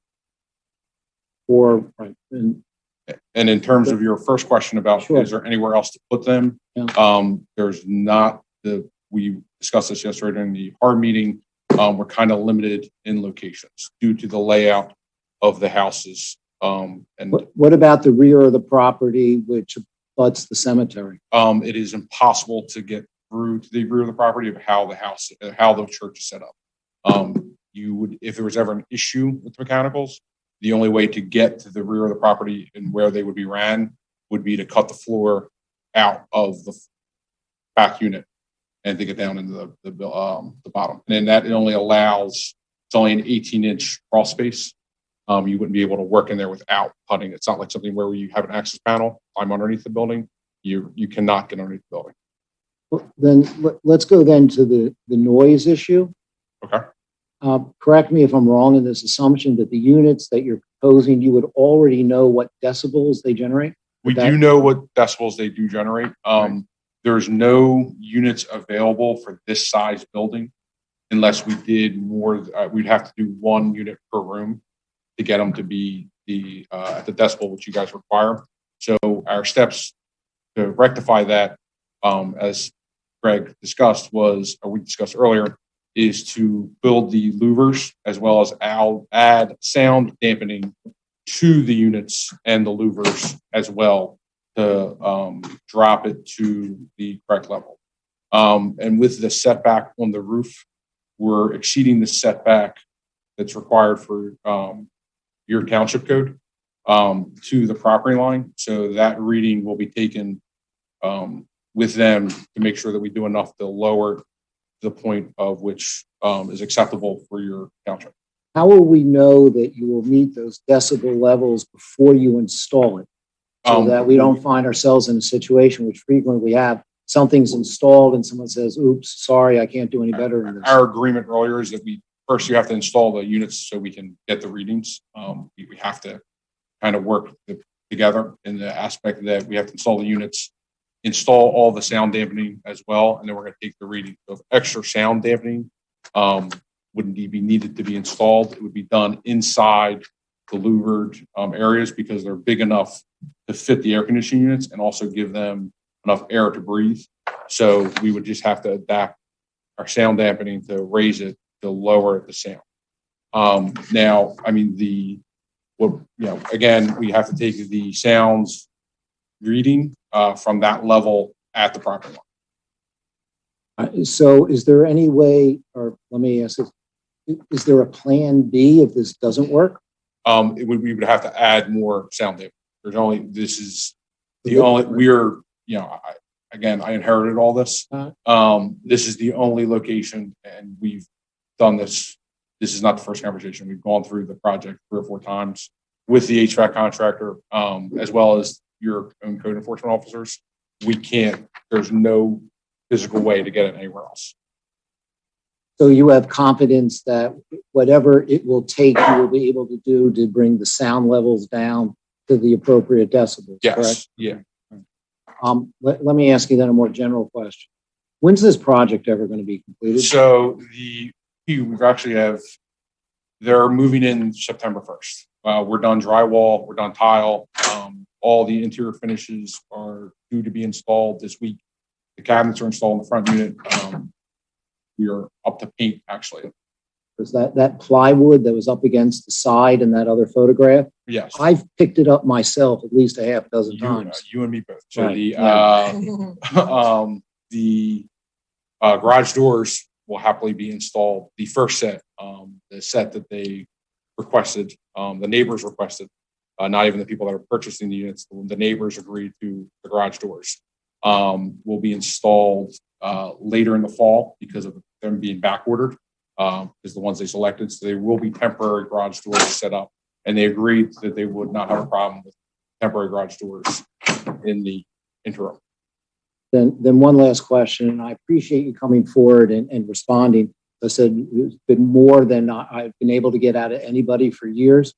Promise me you won't quit. Yeah, it's just been a very trying project. So, right. Thank you very much. Yep, I really absolutely. appreciate your candor. Thank you. Thank you, Commissioner Grimes. Commissioner O'Neill. I just have a question for either the applicant or staff. This has more to do with aesthetic and not sound, although maybe it would help to lower it at some way. On the roof line, it's flat roof, as we know, and the initial screening around the units themselves, for sure. But I wonder whether or not it doesn't make sense to put in, and I realize it would be an extra expense, but it would beautify, to put a fence, railing, the entire length of the outside perimeter of the roof. So like as a parapet wall? Yes, just because it really will help to, shield either the box or the equipment from view. And it would, there is some architectural interest there. I would love to see that added.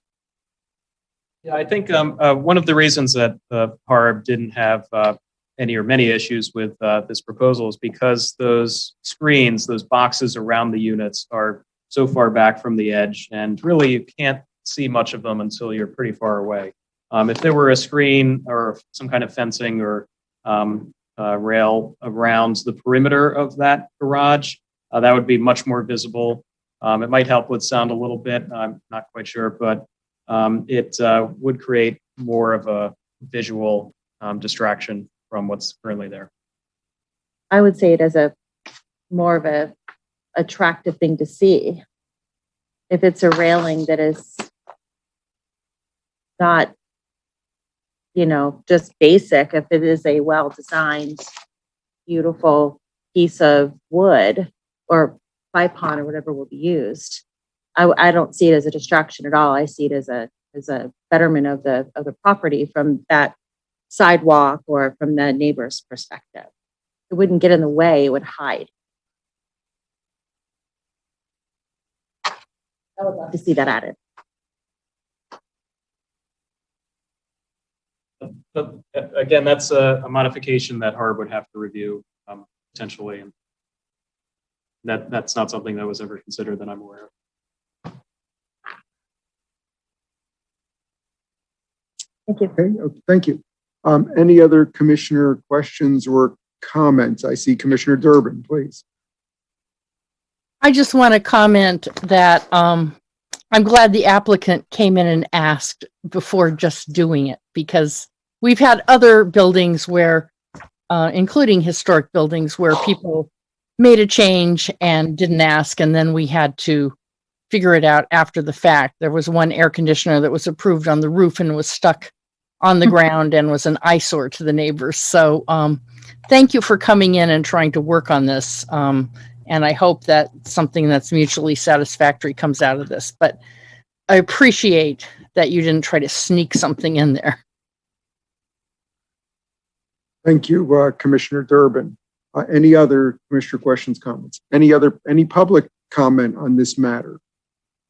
Seeing none, I will call for a vote. And again, this is on my motion as amended by the language that Mr. Pritchard put forward. All those in favor, please raise your hands and say aye. Any opposed? Passes unanimously. Thank you very much. So we will now move on to the Historical Commission applications. There are 6 of them. I am going to remove from my motion B concerning 1210 Wynegate Road. So I will move for recommendation to the Board of Commissioners. I'm sorry, before I do this, are there commissioners that would remove any of the others for individual consideration? Seeing none, okay. I will move for recommendation of the Board of Commissioners approval of the following applications as recommended by the Historical Commission at the meeting held on July 26, 2021. 535 Baltour Road, Wynwood, to amend a previously approved application, relocating the proposed garage and adding additional doors and windows in compliance with the Secretary of the Interior Standard 9. 50 Lapsley Lane, Marion Station, the Barnes Foundation, Class 1, to rebuild the center window assembly on the rear elevation, replicating original architectural details and adding a concealed access door with additional details to be submitted to staff for review by a subcommittee, citing Secretary of the Interior Standards 9 and 10. 1746 Mount Pleasant Road, Villanova, Class 2, to renovate a contributing carriage house, replacing various elements with new materials and expanding the width of an enclosed access stair, citing Secretary of the Interior Standard 9. And 88 Marebrook Lane, Marion Station, to demolish the damaged second floor structure for the purpose of an engineering evaluation of first floor structure, with the applicant to return with further information on the proposed form of the reconstructed second floor, and a subcommittee to work with the applicant and their engineer between meetings. Is there a second on those? Thank you, Vice President Gavrin. Are there any commissioner questions or comments on any of those items? Seeing are there, Commissioner Durbin. I'm going to be brief. I just want to say I'm delighted to see that people are trying to incorporate solar on these roofs and can do it in an architecturally or historically pleasing way. Thank you. Any other commissioner questions or comments? I have a question, Mr. Pritchard. On the Barnes Foundation, this was in front of us recently. Wasn't there a handicap accessible entrance in the front, or was that? So that's not shown on the photograph that we have, but that's still going forward. Correct. Yes, that was an application last year. They've been making various modifications to both the building and the campus, and okay. So they're going kind of piecemeal. But these are 2 separate items. Separate. Okay. Great. Thank you. Thank you. Anyone else? Commissioner Courtney. Hey, Commissioner Graham. Hey, Mr. Pritchard. I have a question about basically this question I emailed you with regard to the recommendation for a 90-day delay on a solar roof installation. Is there any intention of, am I on the right one? No, we're not up to Wynegate yet. If Sorry, that's the one you're apologize. talking about. What's that? I apologize. I'll wait. No, not at all. You're just enthusiasm. Any other commissioner questions or comments? Seeing none, or any public comment on any of these items? Seeing none, I will call for the vote. All those in favor say aye and raise your hands. Right. Any opposed? I see 10 votes in favor, no opposed, and 1 presumed abstention. So now we will move to 1210 Wynegate Road in Wynwood. This is concerning a request for a building permit to replace an original terracotta tile roof with Luma solar tiles. I'm going to ask Mr. Pritchard, do you have these pictures? If you don't mind providing a very brief description of this project, and then we'll open it up for some discussion. Sure. Very briefly. Oh, apologize. This is the residence in question. It's a 1920s era mansion in South Wynwood. And the Historical Commission recommended a 90-day delay for this application It's to replace the original terracotta tile roof with a continuous Luma solar tile and metal panel system. The Commission cited 4 Secretary of the Interior standards in their recommendation. Some photos of the residence as it currently appears. The Commission really felt that the roof is really the one of the, if not the primary character defining features of this particular resource. There is some roof damage, which I think began the thought process among the owners of this house. And here are some images showing this type of roofing system as applied to other houses in the product literature for Luma. It's a continuous, as I mentioned, it's solar panels kind of in the middle of the roof planes with metal panels continuing those panels around the ridges and in the valleys of the roof. So it appears to be kind of a continuous surface with courses similar to roofing. And I won't go through all of the standards that the Historical Commission referenced, but they really felt that this is a great solution for a modern house, maybe not so much for an historic house like this one where the roof is such a prominent feature. But I believe the owners are here and can answer any questions that you'd like to ask them as well. Thank you. Just so we know, are the owners in fact here? Okay, thank you, sir. Let me just, before we go to commission, you don't have to talk. Is there anything you wanted to say about this?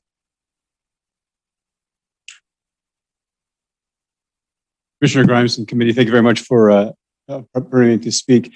We've lived in our home now for nearly 12 years. Can you identify yourself, sir? Oh, I am sorry. I'm Harold von Bosse. My wife was with me before she's stood before the commission, some of these committees before, but she was asked to take care of the kids, so it's up to me now.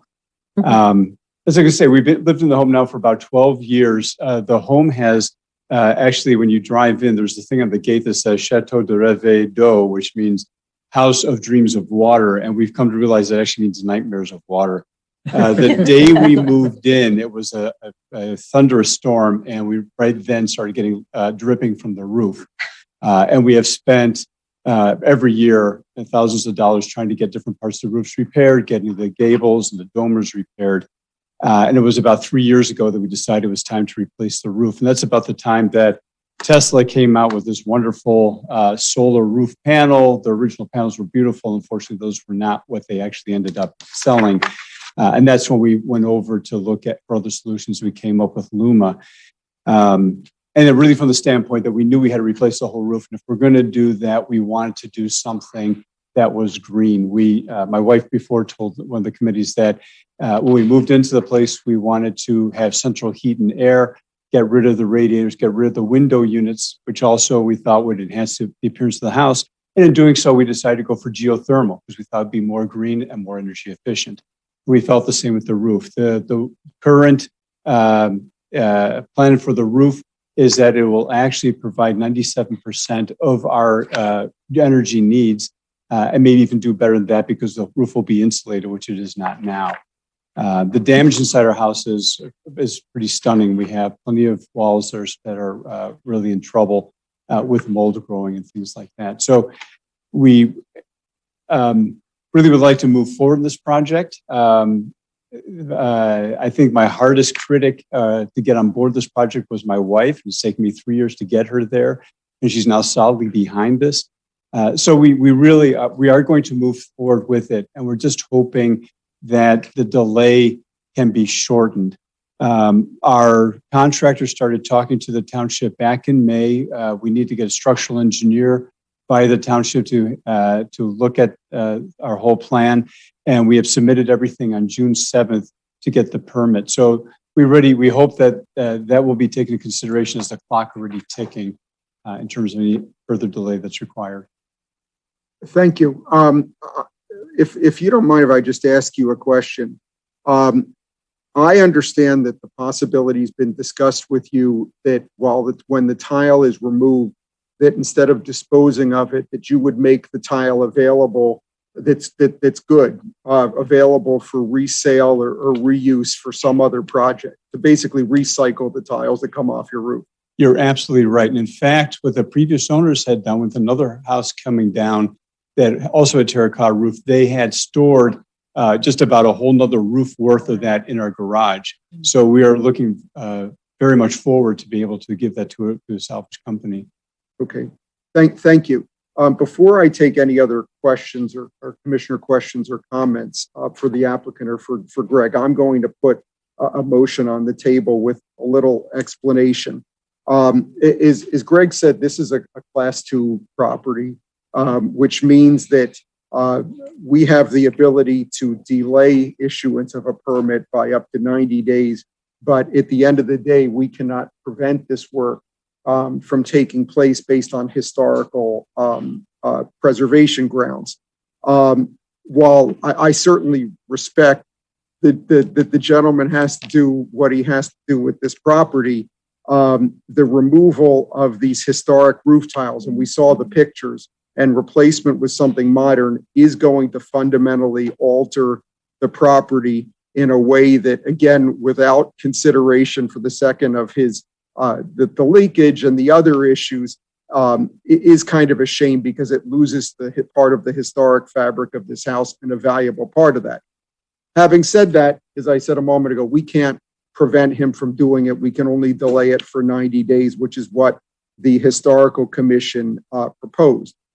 That being said, I'm going to suggest that we can, that there's little point to a 90-day delay here. I'm satisfied that the owner worked with staff and the Historical Commission to try and see if other things could be developed here that would solve his problem. And I asked the question I did because I believe that one of the things we should be promoting in this township is reusing pieces of historic fabric that come off of our historic buildings.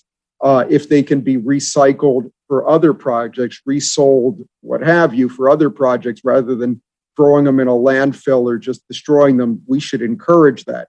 So what I am going to put in my motion is basically that if the owner, that we should approve this motion, this recommendation with the 90-day delay with a proviso that the 90-day delay may be waived if the owner agrees to use reasonable efforts to save the terracotta tiles that are intact and convey or sell them for reuse for another property.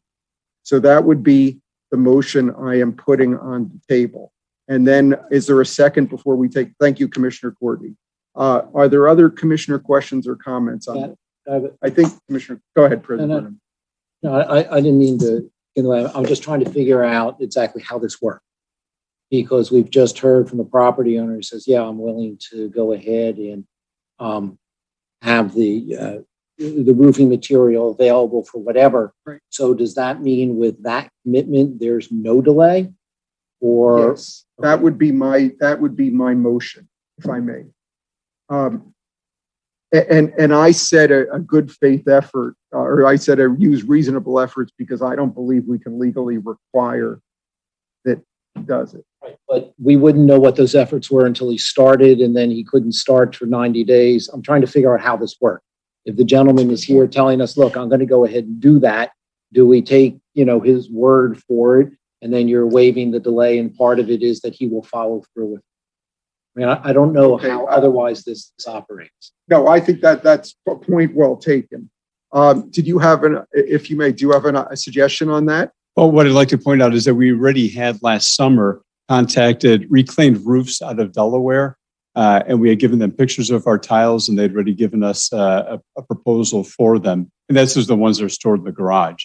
And they were looking forward to being able to take all of our material off our hands.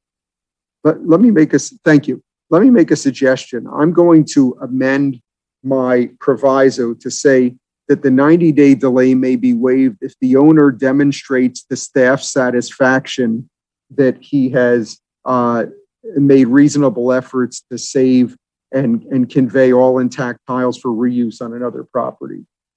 So staff would then, without bringing it back to us, say, all right, we are satisfied with whatever arrangements are made, and then proceed. Is that Yes, how it would operate? Yeah, does that satisfy your concern, or you want to think about it for a minute? No. I'm just trying to figure out how this would go ahead and operate, and that's okay to put that responsibility upon staff. I don't have any difficulty as long as staff does not, and I see Mr. Gladwyne stepping up. Case, an email from the applicant indicating where the salvage company is from, and some sort of correspondence would fill that condition, and we'd let things move ahead, and we'd communicate that to the board. As long as you're then comfortable taking on that responsibility, then that certainly is fine with me. We're happy to. Anything else, President? No, thank you very much. Sure. Commissioner Courtney, thank you. Thank you, Commissioner Grimes, and thank you for coming up with what I think is a great compromise.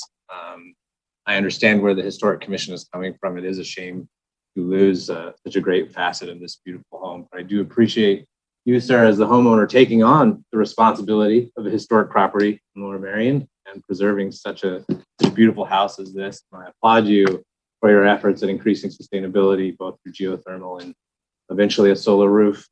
Get that email in as soon as possible and put that roof up. I think the community will be better for it. You. Vice President Gavrin. Thank you, Chairman Grimes. I'm incredibly sympathetic to the leaking roof and all of the problems you're having. I'm appreciative of the sustainability efforts between the geothermal, the solar roof, and not just trying to put on an asphalt roof or whatever it is. The question I have, though, you have a garage full of terracotta tiles right now. Why can't those be used to fix the roof and fix the broken tiles on the roof and keep the historic nature of this house? You are quite right. It could be. The process that we've gone through the past several years is, first of all, realizing that the whole roof needs to be replaced. It's not the piecemeal that has been done hasn't worked. So the second point, we're saying, well, if we're going to go through all the expense of doing that, and that includes the dormers and the gables and all the valleys and all the other stuff that needs to be done, if we're going to go through all that expense, we wanted to do something more than just preserve the aesthetics of the house. And believe me, those are important to us. We replaced the windows when we first moved in, and we worked as hard as we could to have them aesthetically appear as the original ones. And that's quite an expense. I'm sure you're aware of that. So our thought was, well, if we're going to go through that, this house is a very expensive one to heat and to cool. And we thought it would be the appropriate thing to do in a responsible way to try to make it sustain itself better. And we agree. We know the roof will be a different looking roof. And if you compare pictures before and after, you will see that. But I do think that in a few years' time, it is just going to become part of the nature of the house. Have you done a comparison of the cost? If you took the extra tiles you have, plus any tiles you took off that are salvageable, and then redid the roof in terracotta, have you compared the cost to doing a solar roof for your proposed roof? I have a feeling that our price, we are going to be paying about $250,000 more for our project. With the solar or with the terracotta? With the solar, right. And then obviously, to me, this is very difficult because I think I very much applaud the sustainability efforts. I think that's hugely important to our township, to our planet. It is a very laudable goal. You also have a situation here where that roof on a historic house does not make sense aesthetically, right? It is not a historic roof. It does not fit the look, the feel, the anything having to do with that house. So we're balancing the value of the historic nature of this home, which is, in my mind, I don't want to say completely lost, but almost completely lost by putting on a metal solar roof versus the value of the sustainability. And it's a really hard balance here. And I still, after reviewing this, after hearing you, after hearing Mr. Pritchard and some of my other colleagues, I still don't know where I stand on that balance with this house, but I do appreciate you coming here. I appreciate kind of the efforts that you're making regardless. And I will continue to think about what the right answer is in my mind. Thank you. Thank you. Commissioner Sinai. Thank you, Commissioner Grimes. Greg, I have a few questions for you. You provided us some pictures of the existing house, and you provided us some examples of this Luma roof on a modern house. But we don't have any renderings of this roof on this house, which maybe they're not part of this very expensive project, but I guess I'd be kind of surprised. So have you seen anything like that?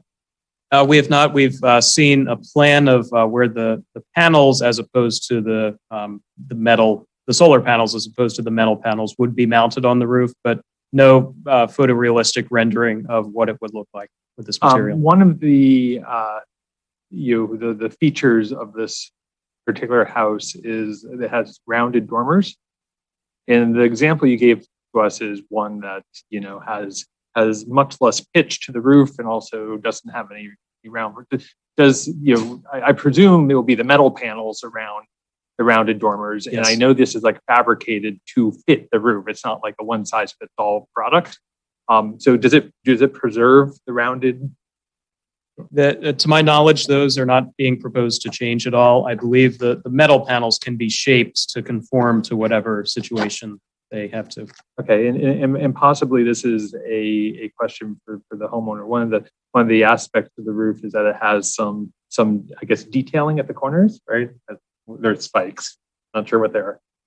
Does that kind of detail get carried over with the new roof, or? I mean, given that they're fabricating stuff, I don't know the product enough to know how much they customize. So I'm not quite sure what you're asking me in this. Okay. Greg, can you go to the front elevation? I think you're speaking of the finials on at the peaks of the middle ridge. There, right. There we go. So you can see them at the peaks of the. Yeah, those finials, we're hoping that we maintain those. Yeah, we're very proud of those. Okay. So yeah, and in terms of the dormers and the gables, those are copper top, so those will remain copper top. Got it. Okay. So it's only where the terracotta is that is getting replaced with the panels and. And I meant to say this before I got into asking Greg's question. This is a terrific house. Like, I mean, it's easy for me to say. I'm not like writing the checks for it, but like, I think this is an awesome house, and it's a beautiful house. So so Greg, last question. I sent you an email about this, and you were kind enough to send back, sort of thoughts about general guidelines about historical preservation in the circumstance, and the kind of guidelines that I think we've been thinking about as a township. One is to preserve the look of basically make it look as nice as possible, right? And the context in which I asked you this, that there's an alternative way to get sustainability here, which is to put solar panels on top of a tile roof, which would be uglier, without doubt. But the other sustainability concept is preserving what's there, so you could reverse it. If you change your mind, you could actually get back what's historic. How did we get to kind of this proposal as opposed as this outcome when they're balancing those two things? Yeah, so this is, I think it's safe to say, unlike any application the Historical Commission has ever had to review. For one thing, solar panels are things that we think of as the square things that are mounted on top of something existing. But new products, new things like this are being created all the time. And Tesla was mentioned as a company that's creating tiles that actually look like historic roofing materials like slate and clay tile. And I think we'll continue to see more of those over time. This is another solution that tries to solve that same problem by creating a continuous roofing surface that may not replicate the appearance of what is there currently, but it looks better than something plopped on the roof. It's also true that traditional solar panels, quote unquote, are reversible. They create some penetrations for mounting and for conduits, but they can one day be removed. The old roofing can be exposed again, the holes patched and things like that. But so that's in a way more historically appropriate, but visually, there are trade-offs between each of those products. Thank you. And the last question is, what was hoped to be accomplished with the 90-day delay? I know we have a right to do it, and we think maybe people will rethink things. Yeah, well, I can't speak for the commission, but when they feel that something is truly something that alters the historic fabric of a house, they would like to have an applicant reconsider or try to find other solutions to the problem, things like that. Sometimes a delay can give them time to do something like that. I will mention that this application was before them first in June, and they asked the applicant to do that, and the applicant came back and stated that they wish to proceed with this this solution. So, okay. So thank you. And you know, I like Vice President Gavin, I kind of grappled with this as we largely grapple with issues of keeping the historic character of the township without it just being purely preservation, and figuring out how to modernize these houses, which definitely need to be modernized. And I applaud this homeowner for really investing in the housing stock in the township and trying to keep it going as much as possible. And thank you and good luck with your project. Thank you, Commissioner O'Neill. Thank you so much, Commissioner Grimes.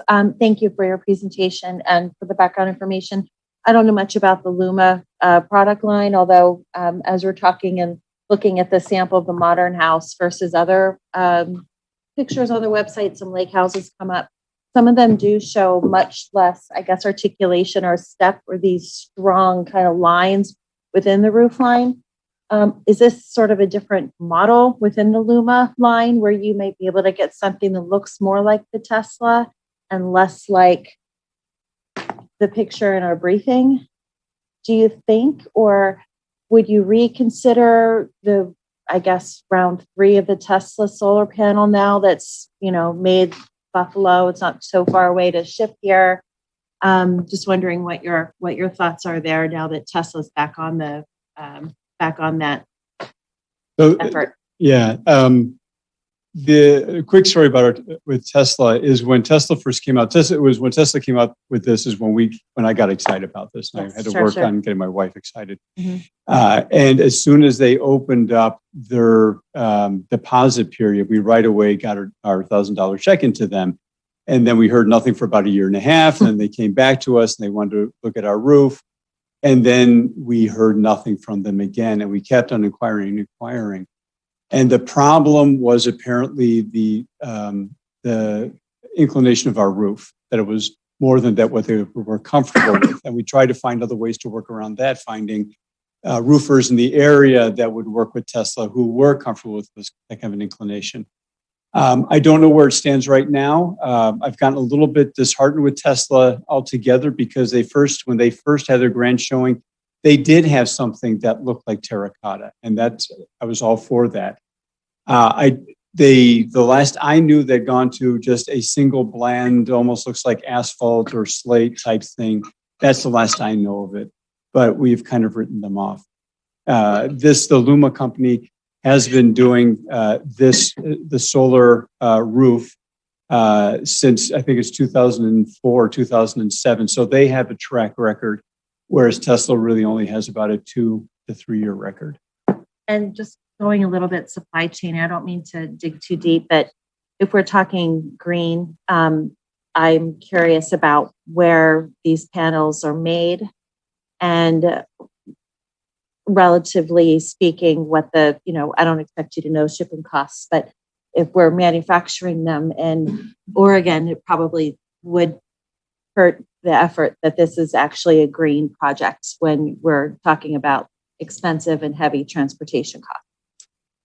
I think you're right. I don't know the answer on that. The Luma company itself is in Michigan. I thought that they were made there. I can't say for sure. I'd have to go back to the website and take a look. Thank you. Thank you. Any other commissioner questions or comments? Commissioner Durbin, please. Thank you so much, Commissioner Grimes. Well, I just want to say this is a stunning property, a stunning house, and it's stunning what the owners have done to save it. And it is a difficult aesthetic decision, and I appreciate the Historical Commission's feelings on this. On the other hand, if they can provide energy from the roof, it'll be able to save this house. I mean, they could have just bought this and raised it, and they didn't do that. They don't want to do that. They want to keep this house going. It's an expensive house. And I'm inclined to say, let them do it. They've already actually been in this process for 90 days, and I'm not sure, I think your solution of if they can show they're going to take these tiles to be reused, then let them do it. Thank you, Commissioner Durbin. Anyone else online to comment? None. Any other commissioner comments? Is there any public comment on this matter? I see none. So let me just say real quick, one or two other comments. Oh, I'm sorry. Is there someone who wants public comment? Adrian, you have to come up to the mic, please. I have a question because I was looking at your lovely house, and I was playing on the website. Ms. Seltzer, your question has to be addressed to the board, not to the applicant, please. All right. Is there a way to combine, from looking at the property and looking at the website, is there a way to combine doing this solar on like those outside sections and doing the terracotta in the center? I don't know what that would look like, but that might be the best of both worlds. But you might need more solar than just that's on the outside. I'm not sure. Thank you. Is there anyone who wants to? I'm going to let you respond to it really quickly, if you don't mind. Thank you very much. I think those combination of styles would be off-putting. There was the historical committee had thought, well, how about if you just put solar on the backside and do the terracotta on the front? And again, I think that would be a weird mixture of styles that would undermine what we're going for. The other thing is that we need so much of our roof space to get that 97% of our energy needs met. Thank you. Any other public comment? Okay, so before we take the vote, let me just say a few things real quick. This is, to me, you can look at this as the glass half full or the glass half empty. And for a change, I'm going to prefer to look at the glass half full, which for a lawyer merely is a change. But what that is that he's not tearing down the property as he has the right to do. And we've seen in other examples in the not distant future of a beautiful historic property being torn down. And they're retaining much of the historic fabric. And they are also agreeing to recycle and reuse the historic element that they are taking off the building, which I see as a plus and sort of as I hope, stay tuned. I have suggested that we look into, if we're able to, changing our rules to possibly require applicants when they are taking historic fabric off properties to try and recycle and reuse them. And we're waiting for staff to come up with some recommendations if in fact we're legally able to do that. So there's some glass half full and we should recognize that. The opposite side is that we are and by the way, the other glass half full is they're not subdividing this property into 3 different new smaller mansions like others do. The negative is we're losing some historic fabric, and our law does not allow us to block that if we wanted to. The only solution now is to, if we didn't like that, would be to declare this property as a Class 1 resource if it qualified, which it's too late to do that. And I don't suggest anyone is suggesting that in any event. But for the next property, or to create some other solution that allows us to have more power if we're able to under our code to prevent people from doing this kind of work if we think it's inappropriate. And I would suggest it's on us and on staff to see if there are other means that we can use, because this does seem to come up several times a year. So with that having been said, I was reminded that by Commissioner Whalen, thank you, that when I made the amendment, the friendly amendment, or the amendment to my motion, and it wasn't seconded. So Commissioner Courtney, thank you very much. We will now vote on the motion, on the motion. All those in favor, please raise your hand and say aye. Sure. Joel has a comment. Oh, I'm sorry. Would you read it again, please? That's the challenge. Well, it's the, sure, Commissioner Churchill. This is to recommend to the Board of Commissioners a 90-day delay in the issuance of a permit to replace an original terracotta tile roof with continuous Luma solar tiles and metal panels, citing Secretary of the Interior Standards 2, 5, 6, and 9, provided that the 90-day delay may be waived if the owner demonstrates the staff's satisfaction, reasonable efforts to save and convey all intact tiles for reuse on another property period. Thank you. Sure, of course. We now ready for the vote? Okay, all those in favor, please raise your hands and say aye. I thank you. All those opposed? I see 2 opposed. So that's 12 in favor, 2 opposed.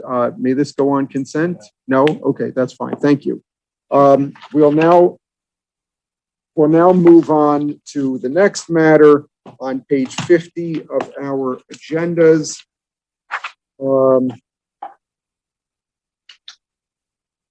This is to consider for recommendation of the Board of Commissioners approval of a preliminary land development plan for 21 and 25 Rock Hill Road in Ballock-Inwood. I see Mr. Lesswin. Yes, good Please evening, go Commissioner ahead. Grimes. Getting up to share my screen. Anyone? This is a preliminary plan for the development of a mixed-use building on Rock Hill Road. About a year ago, the BMP approved a tentative sketch for this project. And the applicant's back here now for preliminary plan approval. During the tentative sketch plan approval for this application, there was a lot of discussion about the streetscape. And the applicant had presented some renderings, and the board spent an awful lot of time on what that streetscape would look like. And arguably, a tentative sketch, the applicant isn't really required to present and work through a lot of those. They're really just trying to lay out where the building is on the site. But the board made a lot of very constructive comments to that on basically a project that was in progress.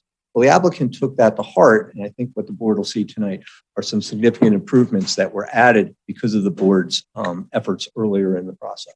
So what I have up on the screen is the 2 properties, 25 and 21 Rock Hill Road.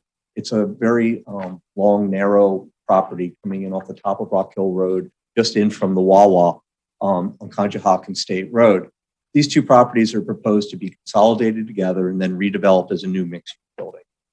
And what's proposed is construction of approximately 106,000 square foot mixed use building. It'll contain 55 residential units on the upper stories, 5,000 square feet of ground floor commercial. The footprint's about 20,000 square feet, which only has less than 30% lot coverage. There's a single curb cut coming in off of Rock Hill Road that'll have 2-way traffic. There'll be a total of 91 parking spaces. The majority of the parking spaces will be within the building. The Rock Hill Road ordinance really pushes parking to be within the building. The applicant, because of some unusual site constraints, was forced to go to the zoning hearing board. There's a flume that runs in the back, and they were unable to get all of the parking in the building. And so there's 27 parking spaces that are proposed outside, but they're completely invisible from the public street. This project also includes 2 green roofs that'll cover over 50% of the roof area. And I can show you those a little further on. This is the site plan that's before you. You can see Rock Hill Road is off to the right, running up and down the screen.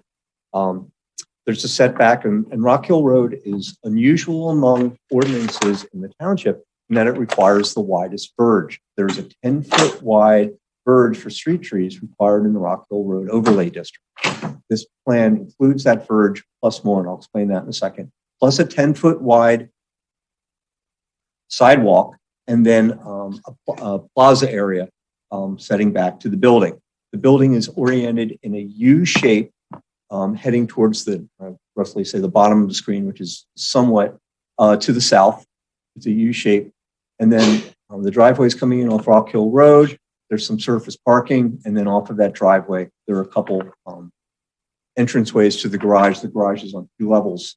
There's an upper level and a lower level, and that has access. And then in the back of the property, it slopes up rather steeply into township land, that's parkland, and then that'll be regreened in the back of the property. During the land development process, PennDOT got very active in some roadway improvements for Rock Hill Road and sent out letters declaring their intent to create a right turn lane coming from Rock Hill Road onto Conshohocken State Road. To do this, they would be acquiring part of this property. The applicant has adjusted their plan that the building can be set back and still provide the required verge and the sidewalk. This actually created, in my estimation, staff says, a better plan. It just added additional green here for this. This roadway widening won't be happening for several years. And in the intermediate time, there'll just be more green in front of this building to be able to do that. And I have some renderings to show it. But this actually presented a lot of challenges to the applicant, and it made the building smaller. They couldn't just move the building back because in the back there's a flume, and that flume has a sewer easement through it, and it's physical construction. So it took some units out and really reduced the amount that they could do in the back of the property. And so with that, the front of the building actually was improved. One of the things that you'll see with this rendering, this is much more refined rendering than what you saw a tentative sketch, are balconies. Many of the new mixed-use buildings in the township that staff's been presenting don't include balconies. Our codes encourage vertical and horizontal articulation. In our estimation, nothing provides that like a balcony. It really breaks up the facade of a lot of these boxier buildings. So this actually helps to give the building a little bit more character. Can I rudely interrupt just to orient us that what we're staring at would be Rock Hill Road, and going to our up left would then be the Wawa? Correct. Thank you. And then this is the driveway to the right. And then in front, you have the area with the landscape verge, the sidewalk, and then the front of the building. This is part of the site plan showing the landscape verge, the sidewalk, and then it has allowed some regrading, a plaza to extend onto that sidewalk to create more of a publicly engaging streetscape. This is something that the board had really expressed a lot of concern about, that it looked like originally that this plaza area where the active streetscape use would be, whether it be an office use or a retail use or even a restaurant, perhaps, was going to be somewhat separated by the grade. The architects and the developer have been able to refine that a lot better to really connect this to the sidewalk, to not make it feel that it's so separate. Just to highlight this is what's proposed here by the landscape architect, is the finished area showing the new right turn lane going up towards the Wawa. Until that is constructed, all of this area in here where I'm showing with the cursor is all going to be additional green until that happens. So it'll just be the building will be set back. There'll be a lot more green until that highway project. This is just a detail of that streetscape. What the applicant was able to add was a lot more stone. This was something that came directly out of the B&P. It's Rock Hill Road, includes rock in the design.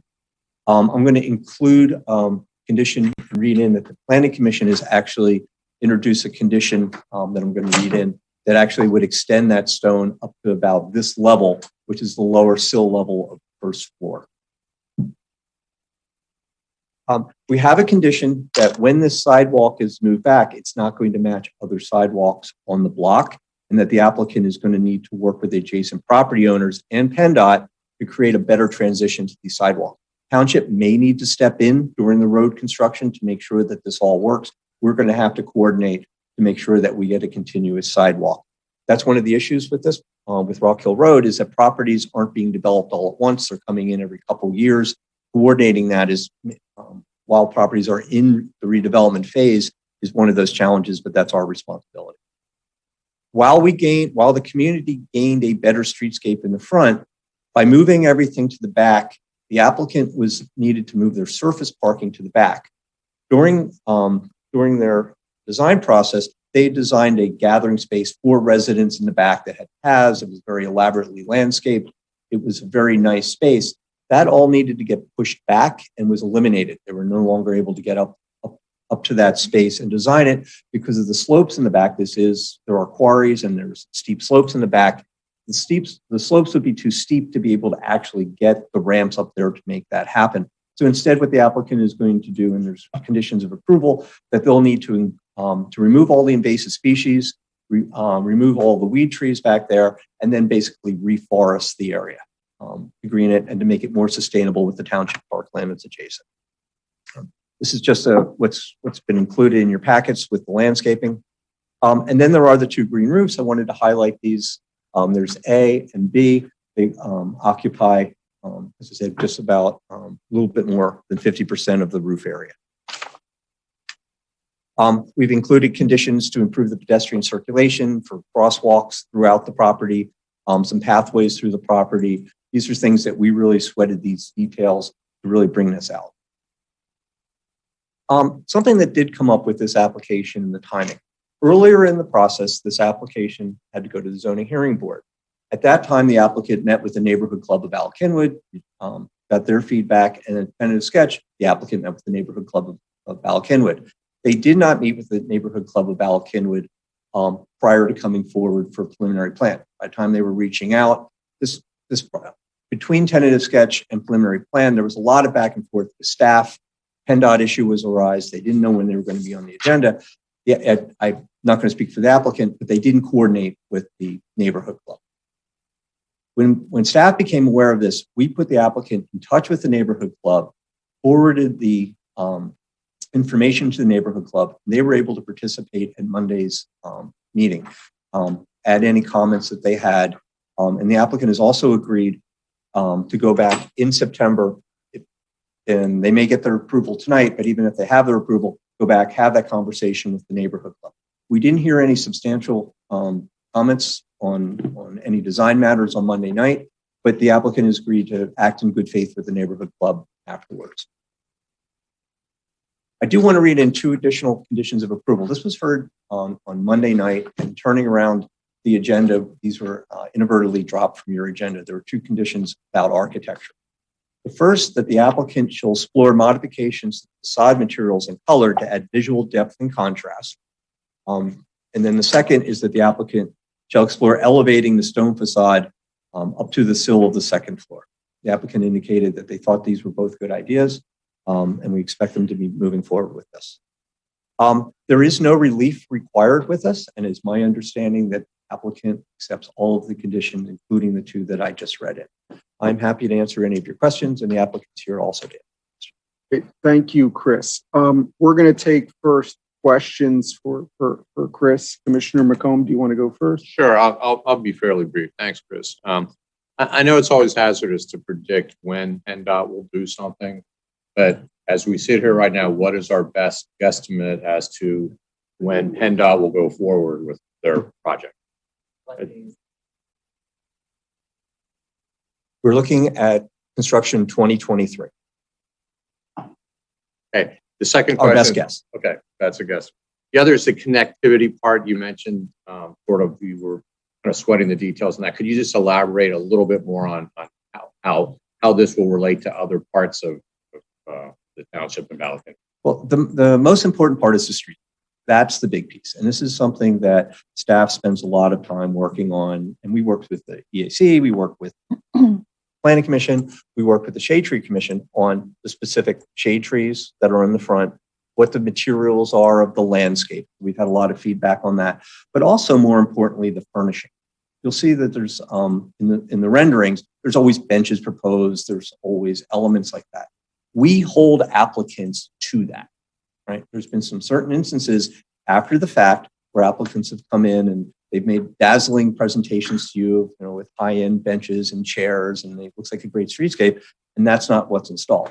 There are conditions in here that require them to basically build what they're showing you. We've gone back and we're forcing applicants to rip out some of those things and to put those in.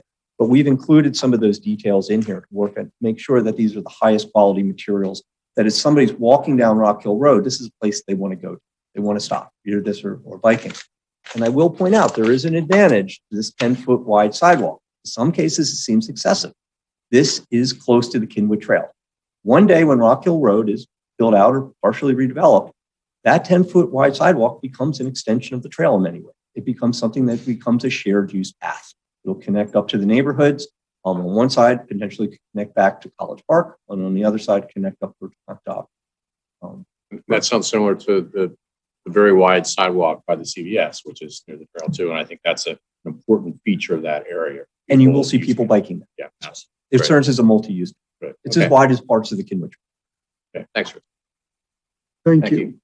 Commissioner McKeon, please. All right, Chris, first I wanted to ask you, it's page 60 in the packet, and it states in the beginning part, capital improvement plan illustrates improvements along the roadway in front of the subject property, including an elongated right turn lane. And then in the next paragraph, it says widening of Rock Hill Road in this area by PennDOT to extend the left turn lane on Rock Hill Road from the intersection of Conshohocken and State Road. Is that, what's going on? Is it a right lane or left lane or both? It's the plan shows both. The plan shows, and the plans for Rock Hill Road were developed a generation, 20 years ago. The plan shows functionally the most important part as either end of Rock Hill Road, expanding the turn lanes on either Belmont Avenue or Rock Hill Road. So this right turn lane provides that relief. There's also in the township's plans that got included with PennDOT something more aspirational, which was doing something down the middle of Rock Hill Road. When this plan was originally developed with the neighborhood club a generation ago, there was thoughts of having a tree-lined median in the middle of this area. That's been kind of worked back to having a left turn lane to allow almost like a 3-lane configuration in some ways, like you see in presidential. That's not mandated by PennDOT, and PennDOT's not taking that part of the road. So that's not what's immediately contemplated by PennDOT. Those are some of the things I think we want to look at as a community now that it's been 20 years. Is that turn lane in the middle actually required since we're now having different types of development on Rock Hill Road? So you're talking about the turn lane to get into the property or to get on the Conshohocken State Road? No, to get into the property or other properties along the way. Right, but also as part of this, Conshohocken State Road, Rock Hill Road is to be elongated, right? There's a right turn lane that's about 500 feet. Correct, and that's incorporated into these land development plans. So the building's been moved back. Right. And that's, as our township engineers indicated, that's a couple years out. And my concern about that is that it wasn't incorporated into the tentative sketch plan. And that was a plan that went through the zoning hearing board, went to the Montgomery County Planning Commission, went to our planning commission, went to township staff, building and planning, and finally the board of commissioners. So it seems very odd to me that nobody was aware during any of these meetings of this extra right lane and all the governmental takings that were going to occur. Actually, there was a condition, and there was notes in the plan of our reviews that the applicant would need. We made the applicant aware that there was a PennDOT plan for that in the tentative sketch process, so they knew that, and our comments had made them aware of it. It wasn't tentative sketch. You're not fully engineering that, so we just made them aware of that. We knew that was a preliminary plan issue. Right. I mean, there were substantial changes, in my opinion, in between tentative sketch and preliminary plan. That's true. And these all occurred in staff-only meetings with the developer. What can you tell us about those meetings? Well, it's a normal process of land development.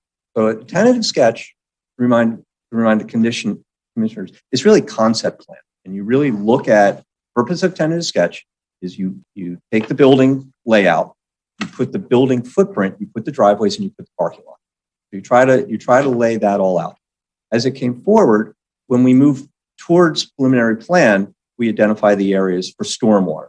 We make sure that that's going to work. We make sure that all of the other code requirements of landscaping, of the architecture, and all those elements. So staff is routinely having a dialogue with developers because they're trying something, we're looking at it, and we're giving some feedback to say that meets the code or doesn't meet. Right, and as a result of that, right, the building shifted back about 15 feet. There's a reduction of 3 parking spaces, reduction of 2 units, reduction of footprint by 672 square feet, removal of the helicopter pad, revision of the parking layout, removal of rear amenities, and then significant reduction in landscaped amenities along the rear of the site. So this all happened in between tentative sketch and preliminary plan, correct? Correct. All right.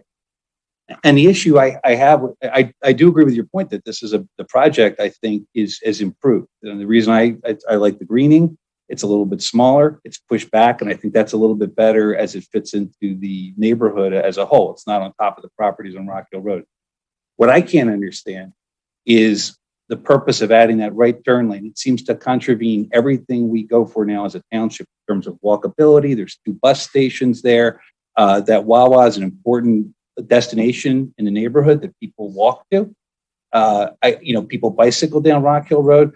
Why we would ever want to widen Rock Hill Road to dump traffic onto Conshohocken State Road, which is not only one of the busiest roads in the township, but also a single lane road. So is there anything we can do to stop that part of the Belmont road widening program? Don't we have to still approve funding? No, I don't know the mechanics of that. I mean, I think that's a question. If we have the township engineer here, I think that's something I need to follow up with you. I'd want to talk to the director of public works in that. The Rock Hill Road, Belmont Avenue transportation plan was a partnership, has been a partnership between the township and PennDOT for a generation. So it really came from the township going to PennDOT, and that's been put on plans. And at any time we haven't generational. That's I don't think it was a bad plan. It's just anachronistic, in my opinion. And plans do change. And I think that is certainly something that staff has and that we've looked at. As we're looking at City Avenue, staff is currently going through a reevaluation of City Avenue. It's been 10 years since City Avenue has been up, and we're evaluating, has the development of City Avenue met the goals of that area? We're now starting to include Rock Hill Road into that as part of that. To your other answer, I don't know if we can stop, but I think I'll be able to give you an answer about. Don't we still need to fund it? I thought. I think this part is funded by PennDOT. Oh, okay. Because that's why they're doing the taking of the property. So the other funding is for the road widening down by Belmont Ave. Correct. Okay. All right. And I said, just so we're not voting on any of that tonight anyway. That's a CIP issue. But these are it came great up questions. as a result of this project. I did not know about the governmental takings before in that area. All right. I may actually just a question about for the developer about the urgency. Can I suggest that we see if there are any other questions for Chris, and then we can move on, if you don't mind? No, that's fine. Right. Commissioner Sinai. Thank you, Mr. Grimes. So Chris, just a couple questions. Can you put the overhead view back to follow up on Commissioner McComb's questions about the streetscape? And so I guess my observation is precipitated by there's a lot of terrific green on the site, and almost none of it's on the streetscape. So I want to sort of think about that for a little bit. In our packet, you had a picture of the CVS as an example of this. Do you have it on the screen? I do not have that in my. I don't have it in my presentation. Okay. So well, we all have it. The trees in front of the CVS in that picture are looking a little worse for the wear. I think we've strengthened the conditions that go in since that CVS was approved, but like, can what assurances do we have that the streetscape here is not going to look like that streetscape? Right, because that one has a path and not much else. I think we learned a little from CVS. I would say honestly we do, and I'll just point out that we actually have an agreement with CVS, and we are working with them to revise that landscape. There were some issues, and I will say this is Rock Hill Road. Part of the rock of Rock Hill Road impacted those. I think one of the things that we're looking at now that came up, I think, with just last week with the Piazza development is making continuous planting strips in these areas to make sure that the trees survive. There was part of the reasons why those trees failed along or haven't thrived in front of the CVS is that that's not a continuous tree trim. I think that's a detail that we need to do. We have, with this, we have a new condition that all of the landscaping will be maintained in perpetuity as approved. That's been added since the CVS. So that's actually that going forward, we have the ability to go back and make sure that what was approved gets planted until it thrives. So given that Rock Hill Road is rocky, and given that the streetscape here is like a fundamental, component of what we're trying to achieve, I think we do need to make sure that these trees are able to happen there. I know we've had other conditions about structural soils and all sorts of other things to make sure that we have trees that thrive. Are they in here? There are some, but not to that level that we had with Piazza last week, but there has been, and I don't think landscape architects with the applicant tonight, the same landscape architect that you saw last week that talked about this with Piazza is developing this at the same time. They've incorporated many of those things I've seen in the sketches, but I don't have that necessarily in the condition. I've seen them in the plans that they're looking at this as a continuous tree trench as opposed to just planting trees in the ground as one customarily would. So I think one thing that we know is that one thing that kills a streetscape is like empty store, right? Like if you talk to any retailer, they'll say an empty storefront is a disaster. You need to have something in there to fill it out to make it vibrant. I would think here a set of non-viable trees, even if it's for like a couple of years until we eventually get them replaced, is going to have the same effect. Like from day one, it has to be a great streetscape if that's really the objective that we're trying to achieve. Because otherwise, what we have is just 10 more feet of pavement now, in some benches, right? So I think we need to get that right. The second thing that I saw in there was a discussion, I think Commissioner McComb raised this, about the connectivity between what the developer, the applicant's calling the inner courtyard, or the private courtyard, and I guess the streetscape. And I think before we saw that they were offset by a little bit of grade change between them. And I was surprised that their response was, well, that's private for the use of the commercial, and the street is actually public, and we've always thought of those as being integrated. Mm-hmm. And what I saw in your memo was that, well, we're going to work on the furniture. And then that struck me as sort of missing the point, right? The point was to figure out how to have these flow together. And so I just want to make sure that we are still going to that. We were pretty clear, I thought, in the previous meeting, if we're going to vote for this, then we need to be going in that direction. That it's not like here we have the 10 feet in front of the CVS, then we have a wall, and here we have like stuff people sit.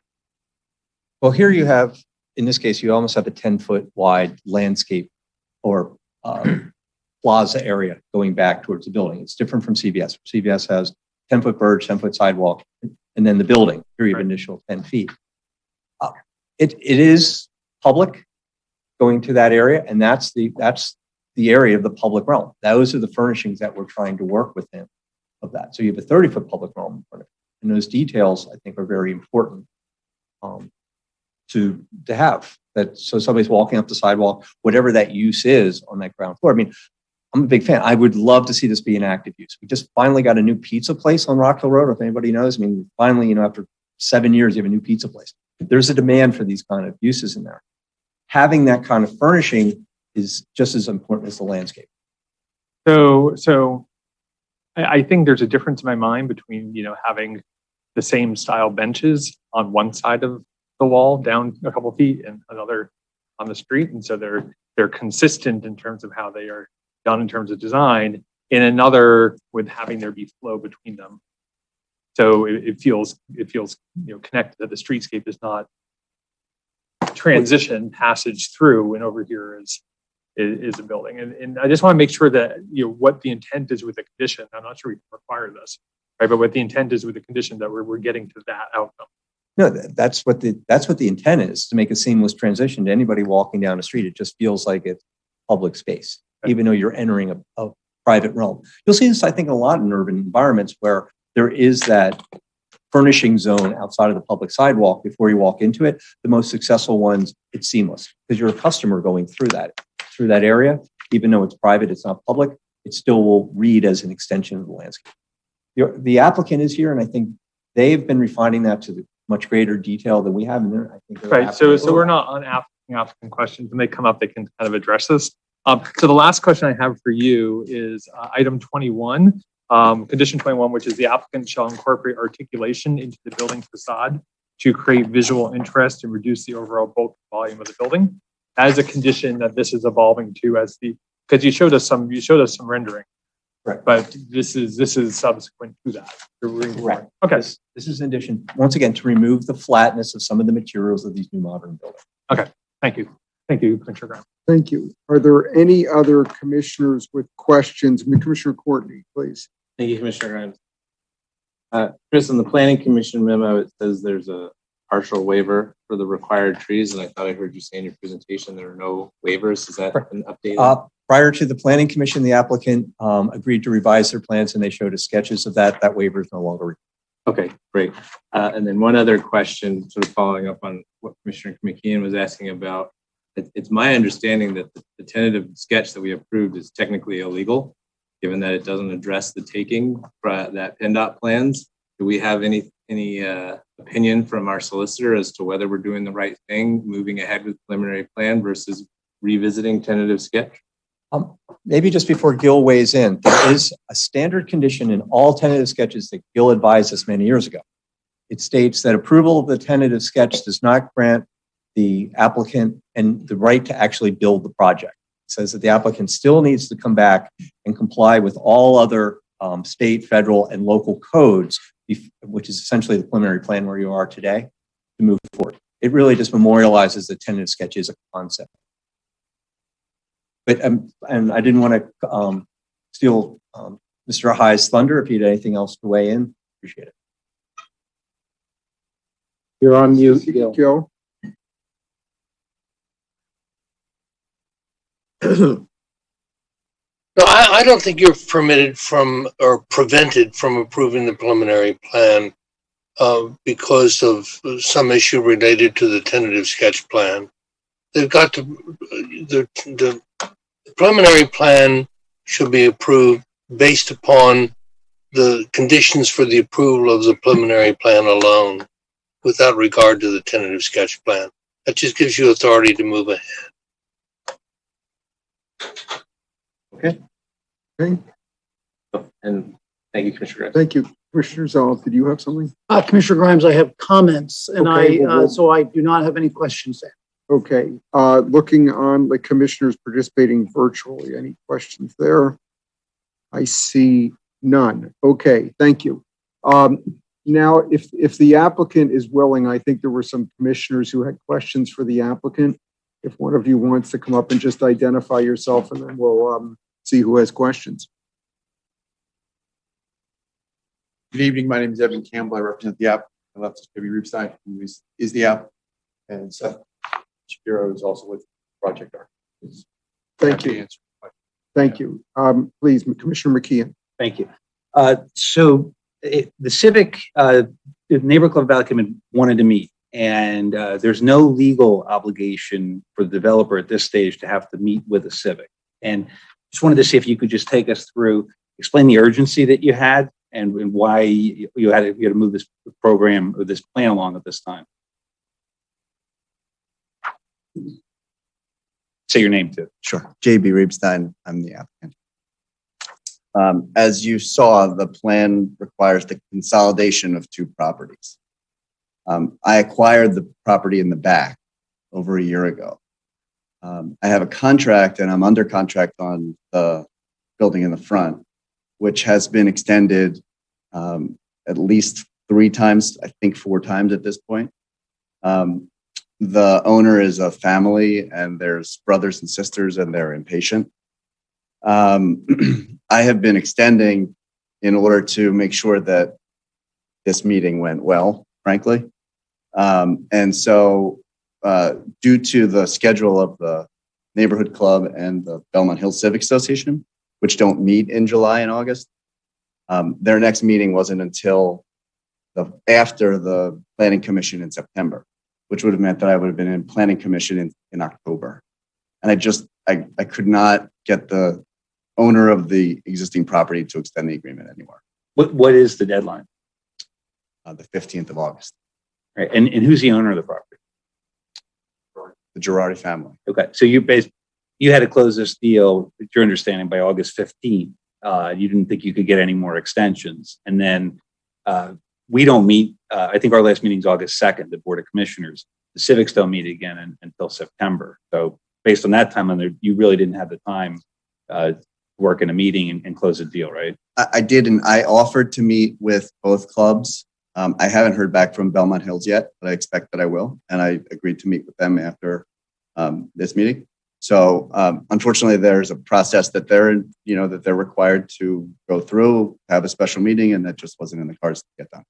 So I mean, I think it's important to meet with the Civics like within reason. And this is a plan where that underwent a lot of changes, and I think ideally it would have been good to meet with the Civic. And I think you were Rosenbaum at the Planning Commission meeting, and I'm sympathetic to his viewpoint, but at the same time, I understand you had to close a deal, and I don't think this was the ideal process to go through, and I hope you're able to go back and meet with the civics as it goes along. But I get it. I understand you have a deal by August 15th that you have to close on, and you've extended it a few times. So thank you for that explanation. Sure. Thank you.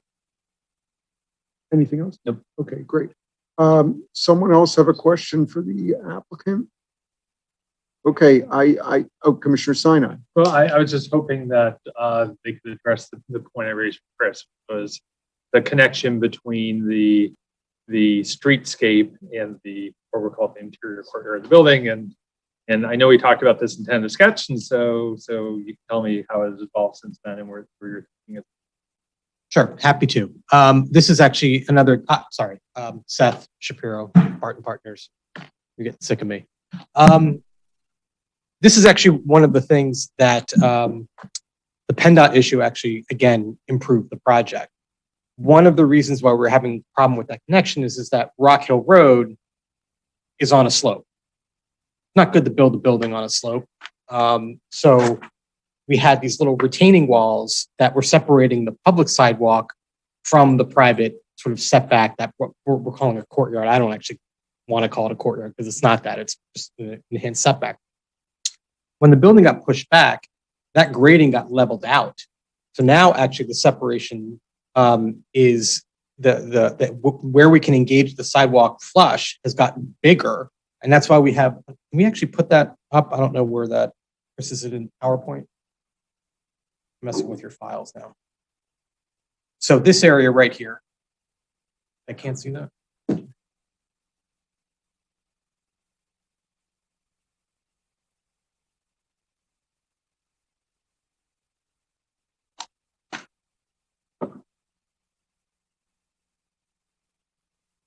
So this area right here is now flush. I'm not sure actually what the actual dimension is. It's probably a good 30 or 40 feet of where the sidewalk and that courtyard are now flush, and we've actually extended the material through to the sidewalk to completely blur that line. So it becomes far more public. So that little sitting wall.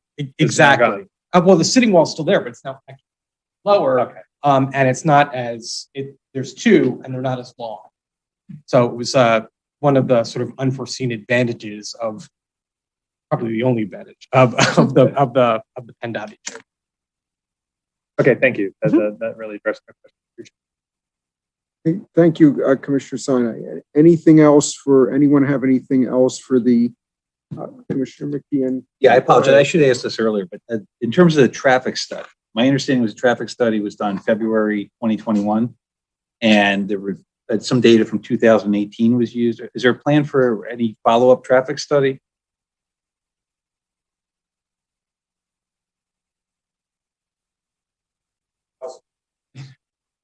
Good evening, Joe Mastronardo from Township Engineer's Office. And yes, we have a condition of approval for a post-occupancy traffic study. The study that was submitted did indicate that the traffic volumes anticipated for this development is consistent with the Act 209 study, and the post-occupancy study will confirm those values and determine whether or not there's any signal optimization necessary along the corridor. Yeah, because my concern is Act 209 is an old study, and then a study during February 2021. That's COVID.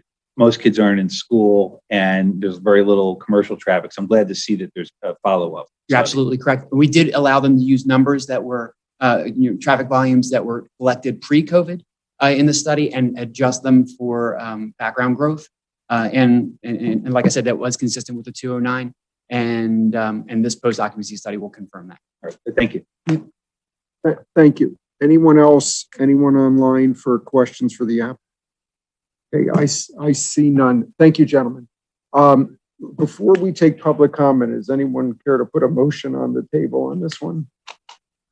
I can make a please.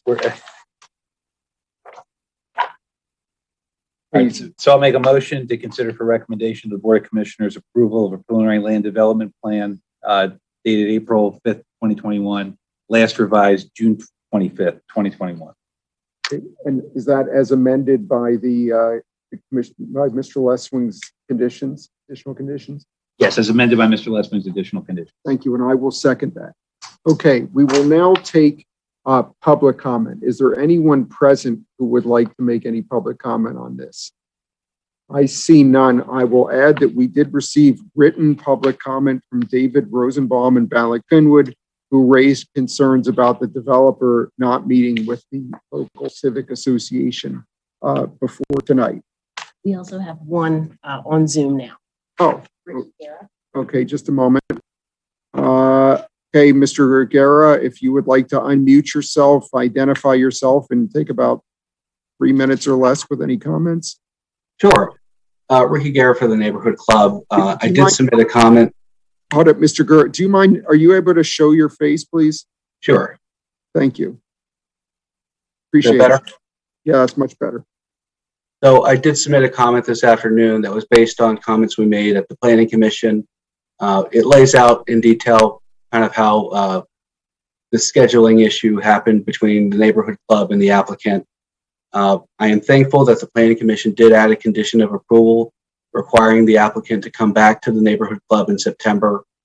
The condition reads that they're supposed to give our comments due consideration. And my request to all of you is that if there is stronger language about that issue or that can be added to that condition of approval, please add it. Because the Neighborhood Club was given very short amount of time to review the materials, to solicit comments, and make any kind of comments before the Planning Commission. It's basically a weekend. And that's just not the way that things are usually done in the township. We're given a lot more ample notice, time to prepare. And with something as important as traffic in the neighborhood, which is a very common complaint, I would, like for the neighborhood and the board of directors to be able to put their comments into the ether, have them considered, within reason, and something done about it.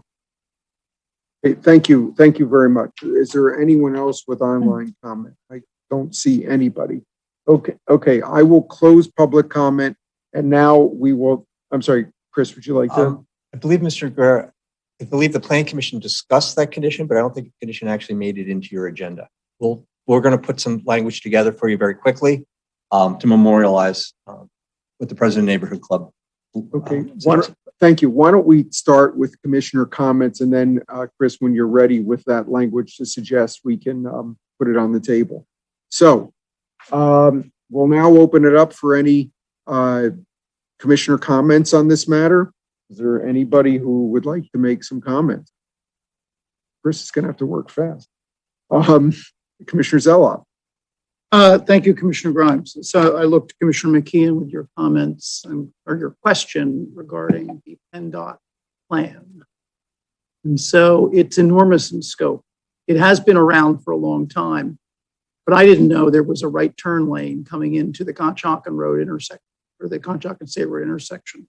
So Commissioner McKeon, if you're interested in reviewing the scope of this plan, the PennDOT plan, I would encourage a meeting with the township engineer, PennDOT, and the township about the scope of the plan at that end of it. And it's not quite right, in my view, to say this is a PennDOT design. This is a township engineer and Pannoni design that's being reviewed and approved by PennDOT.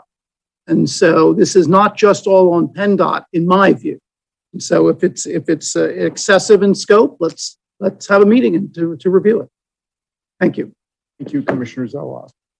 Is there anyone else? Are you ready, Chris?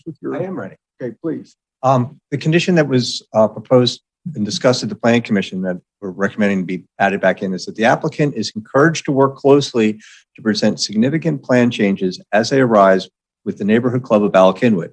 Additionally, due to proximity, they are also encouraged to discuss plans with the Belmont Hills Civic Association. Thank you. Commissioner McKeon, you made the motion, so I will put forward Chris's amendment for your consideration as to whether it's friendly or not. Yes, I take that as a friendly amendment. And I actually have a question to Chris. When we were doing the Piazza project just last week, there was, I believe, a condition put in there where there would be a point person for the construction crew. I just didn't see something like that in this packet, can we, is there something, is that something we can conceivably add? We can. I think it's, since that, and I want to thank Commissioner Stevenson for raising that. We've actually had a conversation with him last week. That's going to just become our standard practice. We can add it as a condition, but we've now just made that practice. We'll come up with that condition and add that back in. Okay, yeah, if you can add, it'd be great, because even for 211 Belmont, there's a commissioner in Ward 2 or something. I tend to hear from him a lot about the construction process and everything. So it'd be good to have a point person to direct that individual. I'll just going to call it that condition. We'll rewrite it. I thought those were just between us. Oh, I'm sorry. So, someone was listening? So we forwarded that same condition on to the township secretary. So she has that exact condition from the piazza. We'll just make it for this instead of the piazza. Thank you.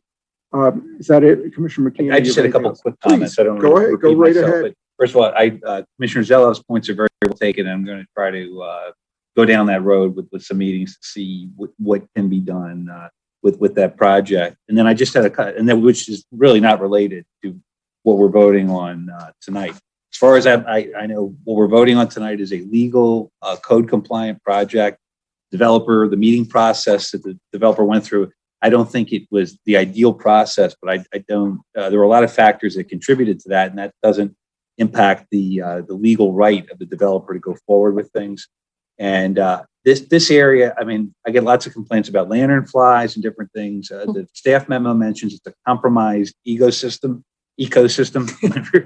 And I don't know if the lantern flies have big egos or not, but with knotweed and some of the tree of heaven and some of the things back there, it's very important to clear that out, do it the right way, put in non-invasive, hopefully native trees, native bushes. And I think that'll have a really nice impact for the area. I'm happy to see the green roofs coming in too. I think that's interesting, and that's nice to see that as well. So that's some encouraging sort of changes in the project, and I appreciate that. Thank you. Anyone else? President Bernheim. Yeah, no, I just wanted to actually, and then I see Commissioner Kramer. I see her. Thank you. I just wanted to acknowledge Commissioner McKeon, because he's been working on this quite diligently for a period of time and has educated myself, and I would presume others, on a lot of these issues. In that, once again, it's a project that ideally it's a lot on Rock Hill Road, and I think that if some of us had our druthers, we wouldn't see something as large in that particular area. But it is code compliant, and then trying to improve the project. So I just really wanted to give some credit where credit was due, and thank Commissioner McKeon. Thank you, Commissioner Kramer. This project borders on my ward, because right across Rock Hill Road is Ward 13. And I just wanted to say that I think that this will significantly improve the neighborhood and will be an important amenity for our community. Thank you. Is there anyone else, any other commission? Okay. We have a motion on the table that has been amended and seconded. We will now take the vote. All those in favor, please raise your hands and say aye. Thank you. Any opposed? I see 2. Any abstentions? So it's 12-2, and Commissioners Stevenson and Gavin, may just go on consent. I'm okay. I'm all right with that. Okay. I take the lead. I take my lead from here. Thank you. This will go on consent calendar. Thank you very much. Okay. Moving on, and thank you to the applicant for their participation tonight. Moving on to page 73 in the agenda. This is considering for recommendation approval of preliminary subdivision plan for 515 and 519 South Woodbine Avenue. And I will just note for the record, this is in Penn Valley, not Narberth. And I would hope that on future applications, we could correct the record. So not your fault, but thank you, I assume. Actually, if I may, that for many of us who live in Penn Valley, you write down your address, you write Narberth, because that's where the post office was. And that's been historically done for a long, long time. So just to, thank you. Let me just say, and I appreciate that there are two perspectives. I thought it was only mine. I will say that I live, and then we'll get to what we're at because I've got 13 more minutes to deliver this committee. But where I live, which is close to the Gladwyne entrance to the expressway, I also get mail delivered to me in Narberth, and I find it as Narberth, and I find it an irritant. So I'll make it clear that I was speaking for myself there. There you are. So you can decide who to listen to. Okay. But go ahead. So this is a preliminary subdivision plan. The two properties are located at 15 and 19 South Woodbine Avenue, as shown on the screen right here is 15, which has frontage on both Woodbine Avenue and Willow Way. 19 has frontage on Woodbine. The proposal includes the demolition of all structures on the two abutting lots. Lot 1, which is 9,000 square feet, would take access from South Woodbine Avenue, and there would be the construction of a 3-story dwelling with a 2,000 square foot footprint. Lots 2 and 3 will each take access from Willow Way and include the construction of 2 3-story dwellings with 2,000 square foot footprints. All 3 lots that are proposed to have stormwater management systems. This is a plan showing the current improvements on the 2 properties and the demolitions. This is the one structure located at 519 and 515. Again, this is images of the 2 buildings to be demolished, as well as the unimproved frontage located along Willow Way. This is the applicant's site plan, the proposal showing all 3 lots, 2 of them taking vehicular access off of lot 2 and 3. And this property at the corner has a walkway that extends to the corner. We would also note that there is a sidewalk proposed. Currently, there's no sidewalk on these properties, but there is a sidewalk that extends the entire property frontage. The applicant has provided us with architectural elevations. Staff has reviewed them and included comments, which the applicant finds acceptable. This is the 3rd corner building. As I said, there's 3 stormwater management systems proposed, located in the front of the dwellings. The applicant has provided us with a landscape plan that shows street trees along the property frontage. There is no relief requested, and the applicant is accepting of the condition. Perfect. Thank you. Questions, comments? Let me see if there's anyone online. Okay, so I am going to move to recommend to the Board of Commissioners approval of the preliminary subdivision plan for 515 and 519 South Woodbine Avenue as presented in our packet. Is there a second? Go ahead. Oh, Commissioner Whalen, thank you very much. Okay. Any comments, questions? Commissioner O'Neill? Oh, thank you. Thank you so much. I have a question about some of the renderings on the 3 stories. And in keeping with form, I'm wondering, do we have pictures or images of the houses around these 3 new structures so we know whether they'll in fact look form and what consideration we've given to that requirement? In terms of height, well, the houses are comparable height to the houses that are being demolished. They are 2.5 stories as well. Whether or not there was an inventory of houses on the surrounding street, I don't believe there was, to my knowledge. And so far as we know, we're comfortable that they will blend in and look form-based. I've been concerned about the infill, at least in my neck of the woods, that we say form, but it really isn't. So I'm very mindful about that on residential developments for sure. Yeah, and I think we did also look pretty closely at the architectural elevations that the applicant proposed, reviewed them internally, and made some recommendations for improvements that the applicant was open to. Thank you. I can actually further elaborate on that. In that I was contacted by the applicant. I know they got in touch with Penn Valley Civic, and it is going to look new. It's different. One of the areas, there's a basketball court. It opened up. So the area will look different, but the homes will be consistent with that which is in the neighborhood, but new, right? And so it would stand out, but it's not going to be something which would cause you to cringe. The renderings are lovely. I feel like there's one on Orchard Way that looks very similar to the one in Villanova at Rosemont. Thank you. Thank you. Thank you very much. And anyone else with any questions or comments? I'm looking online. I see nobody. Okay. Is there any public comment on this matter? Seeing none, and I don't believe there's anyone online with public comment. I will bring it back and we will call for the vote. All those in favor, please raise your hands and say aye. Aye. Aye. Any opposed? I see no one opposed. Any abstentions? Seeing none, it passes unanimously. Thank you and thanks. And the final matter, but certainly not least tonight, on page 90 of our agendas. This is a recommendation of the Board of Commissioners for approval of a second stage plan at 752 Mount Moro Road in Villanova. Please.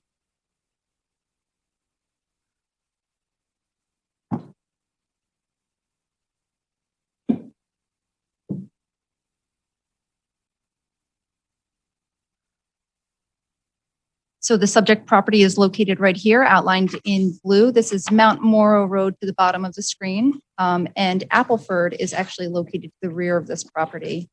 The applicant seeking second stage plan approval, construct a new 3-story single-family dwelling with a 4,500 square foot footprint and an attached 3-car garage. The dwelling is accessed from a driveway that extends from Mount Moro Road, and the subject property is currently unimproved. This is the site plan showing the proposed building. There is a parking pad area here and a driveway that extends to Mount Moro Road. The applicant's also proposing a stormwater management system on the side of the property. The applicant has provided a planting plan that staff has reviewed and included recommended conditions of approval.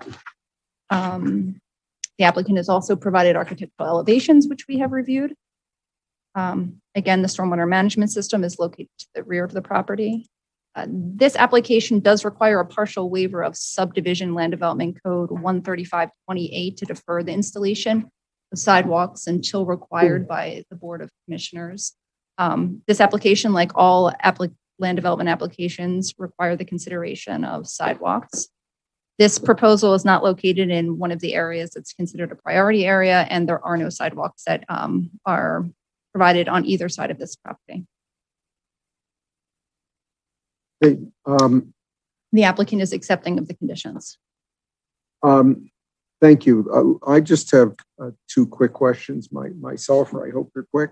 The first one, with respect to sidewalks, and I don't know if you have a judgment or on this, but given that there's a greater emphasis on sidewalks these days, whether it's considered sort of a primary place or not, can we envision a situation where in the near future we might want sidewalks in this area, given the discussions that we've been having in the recent past?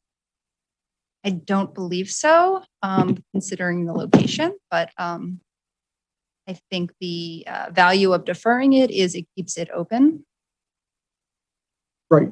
Chris, did you want to add, because you look like you do?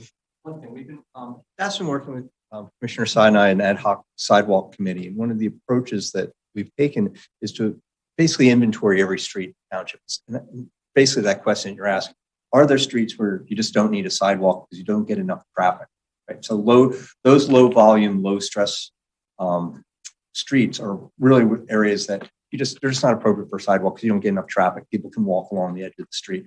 Mount Moro is one of those streets, but to your point, deferring it just still gives you the ability to go back at the developer's expense, put a sidewalk in if you ever change your mind. Yes. If you ever do decide one. Yes, the reason for my question is mainly because even though we have that right, we do with many other properties, it's not always that easy to just say to someone, please put your sidewalk in because you reserve the right, and they'll just go do it. And that's nothing against the applicant on this property. It's just a general comment, but I respect what your answer is. Thanks.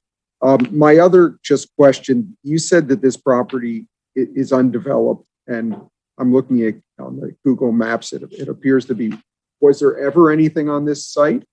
Well, actually, in June of 2020, this property was before the board for a lot line change. So there was an existing outbuilding on the property. The property line shifted. So now there is currently no structure. Okay, thank you. Vice President Gavin. Thank you, Mr. Chair. First question about sidewalk, and I'd like to mention on sidewalks, while I agree with staff that it's unlikely to be a sidewalk anytime soon, it's not impossible that there would be a sidewalk on the street. Some of the residents have brought up that subject as something that would make sense down the road. So I think deferring a sidewalk here certainly makes sense. It is a wide street. It's not incredibly well trafficked, but it is a cut through street and one where there may be a need for it down the road. The question I have on sidewalks, if Jillian, can you put up the image of the property again? Yeah. With this flag lot, what would a sidewalk even look like? I mean, is this property even have space to put a sidewalk? The property currently has 20 feet of frontage because this is a flag lot. And that frontage, half of that would be driveway? Yes. So you're looking at maybe 10 feet of sidewalk, if that? Right, so it's almost a moot point in terms of the sidewalk here, just because there is no frontage on Mount Moro. I did have questions about the driveway, though. I know it said in the packet that the driveway was originally 185 feet, but now it's expanded to 300 feet. How is that possible? Where was it, and where's the extra 100 and something feet? So previously, as I said, the driveway extended to this rear structure, and it was providing access to that rear structure. The property is going to, this connection right here has been removed. So both this existing property and this property will have separate access, not a common driveway. Should it be a common driveway? I mean, I know that's out of character for the neighborhood, but this property is also kind of out of character for the neighborhood, having that really deep flag lot. So what's staff's recommendation here? I think we thought it was appropriate for it to have its own driveway. Right. And what I read in the memo was the driveway itself would almost be treated like a private road with a pullout. And can you explain that a little more? So for driveways that are really long, there is a provision in the code that the board, if you feel is appropriate, can require either the driveway to be improved to roadway standards or for a pull-off to be provided. It was our thought that it was not necessary for the driveway to be improved to roadway standards. But we did see that there could be some value for the applicant to provide a pull-off in a situation in which you may have a vehicle exiting the site and possibly a delivery truck or someone else coming onto the site. So we spoke with the applicant, and we felt as though while a 9x19 space might not be necessary, a 9x16 space would be appropriate, and that would still allow the applicant to have buffer landscaping on the side of the property adjacent to it. Where would that pull-off be on that map? I believe it was located right here, but I think the applicant is here and they could clarify. We were thinking that this location, sorry, I don't know if you see my cursor. Right around here would be the right location. Okay. And that would just be the driveway extending and widening a bit to allow for some passage if necessary. Okay. And then the last question I have is about stormwater management. I know there were some issues. Can you talk to that? Or I don't know if it's Mr. Mastronardo or whoever, somebody to talk about the stormwater management issues here.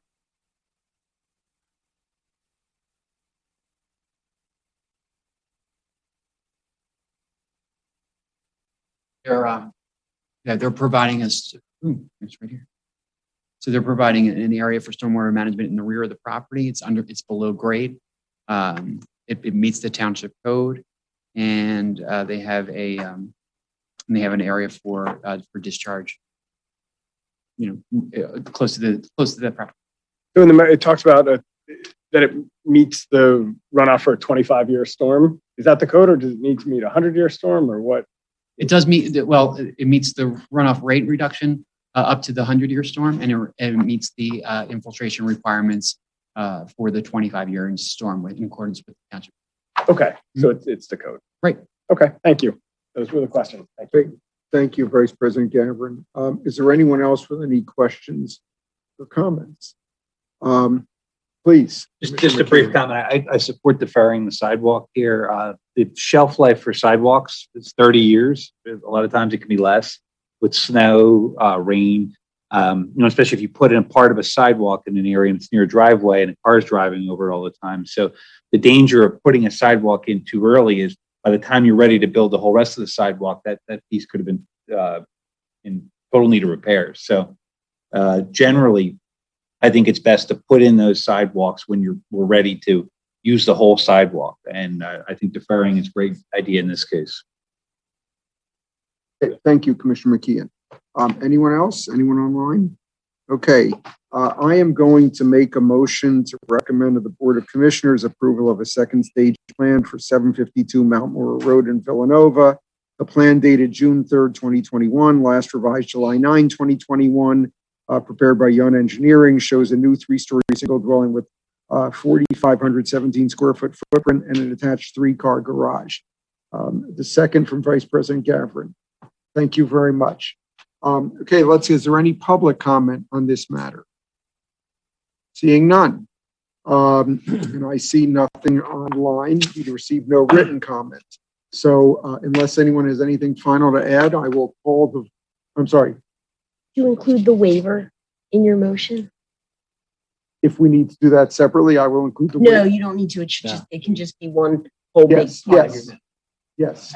Thank you. Okay, thank you for the clarification. Just making sure. Okay, so we'll now move for the vote.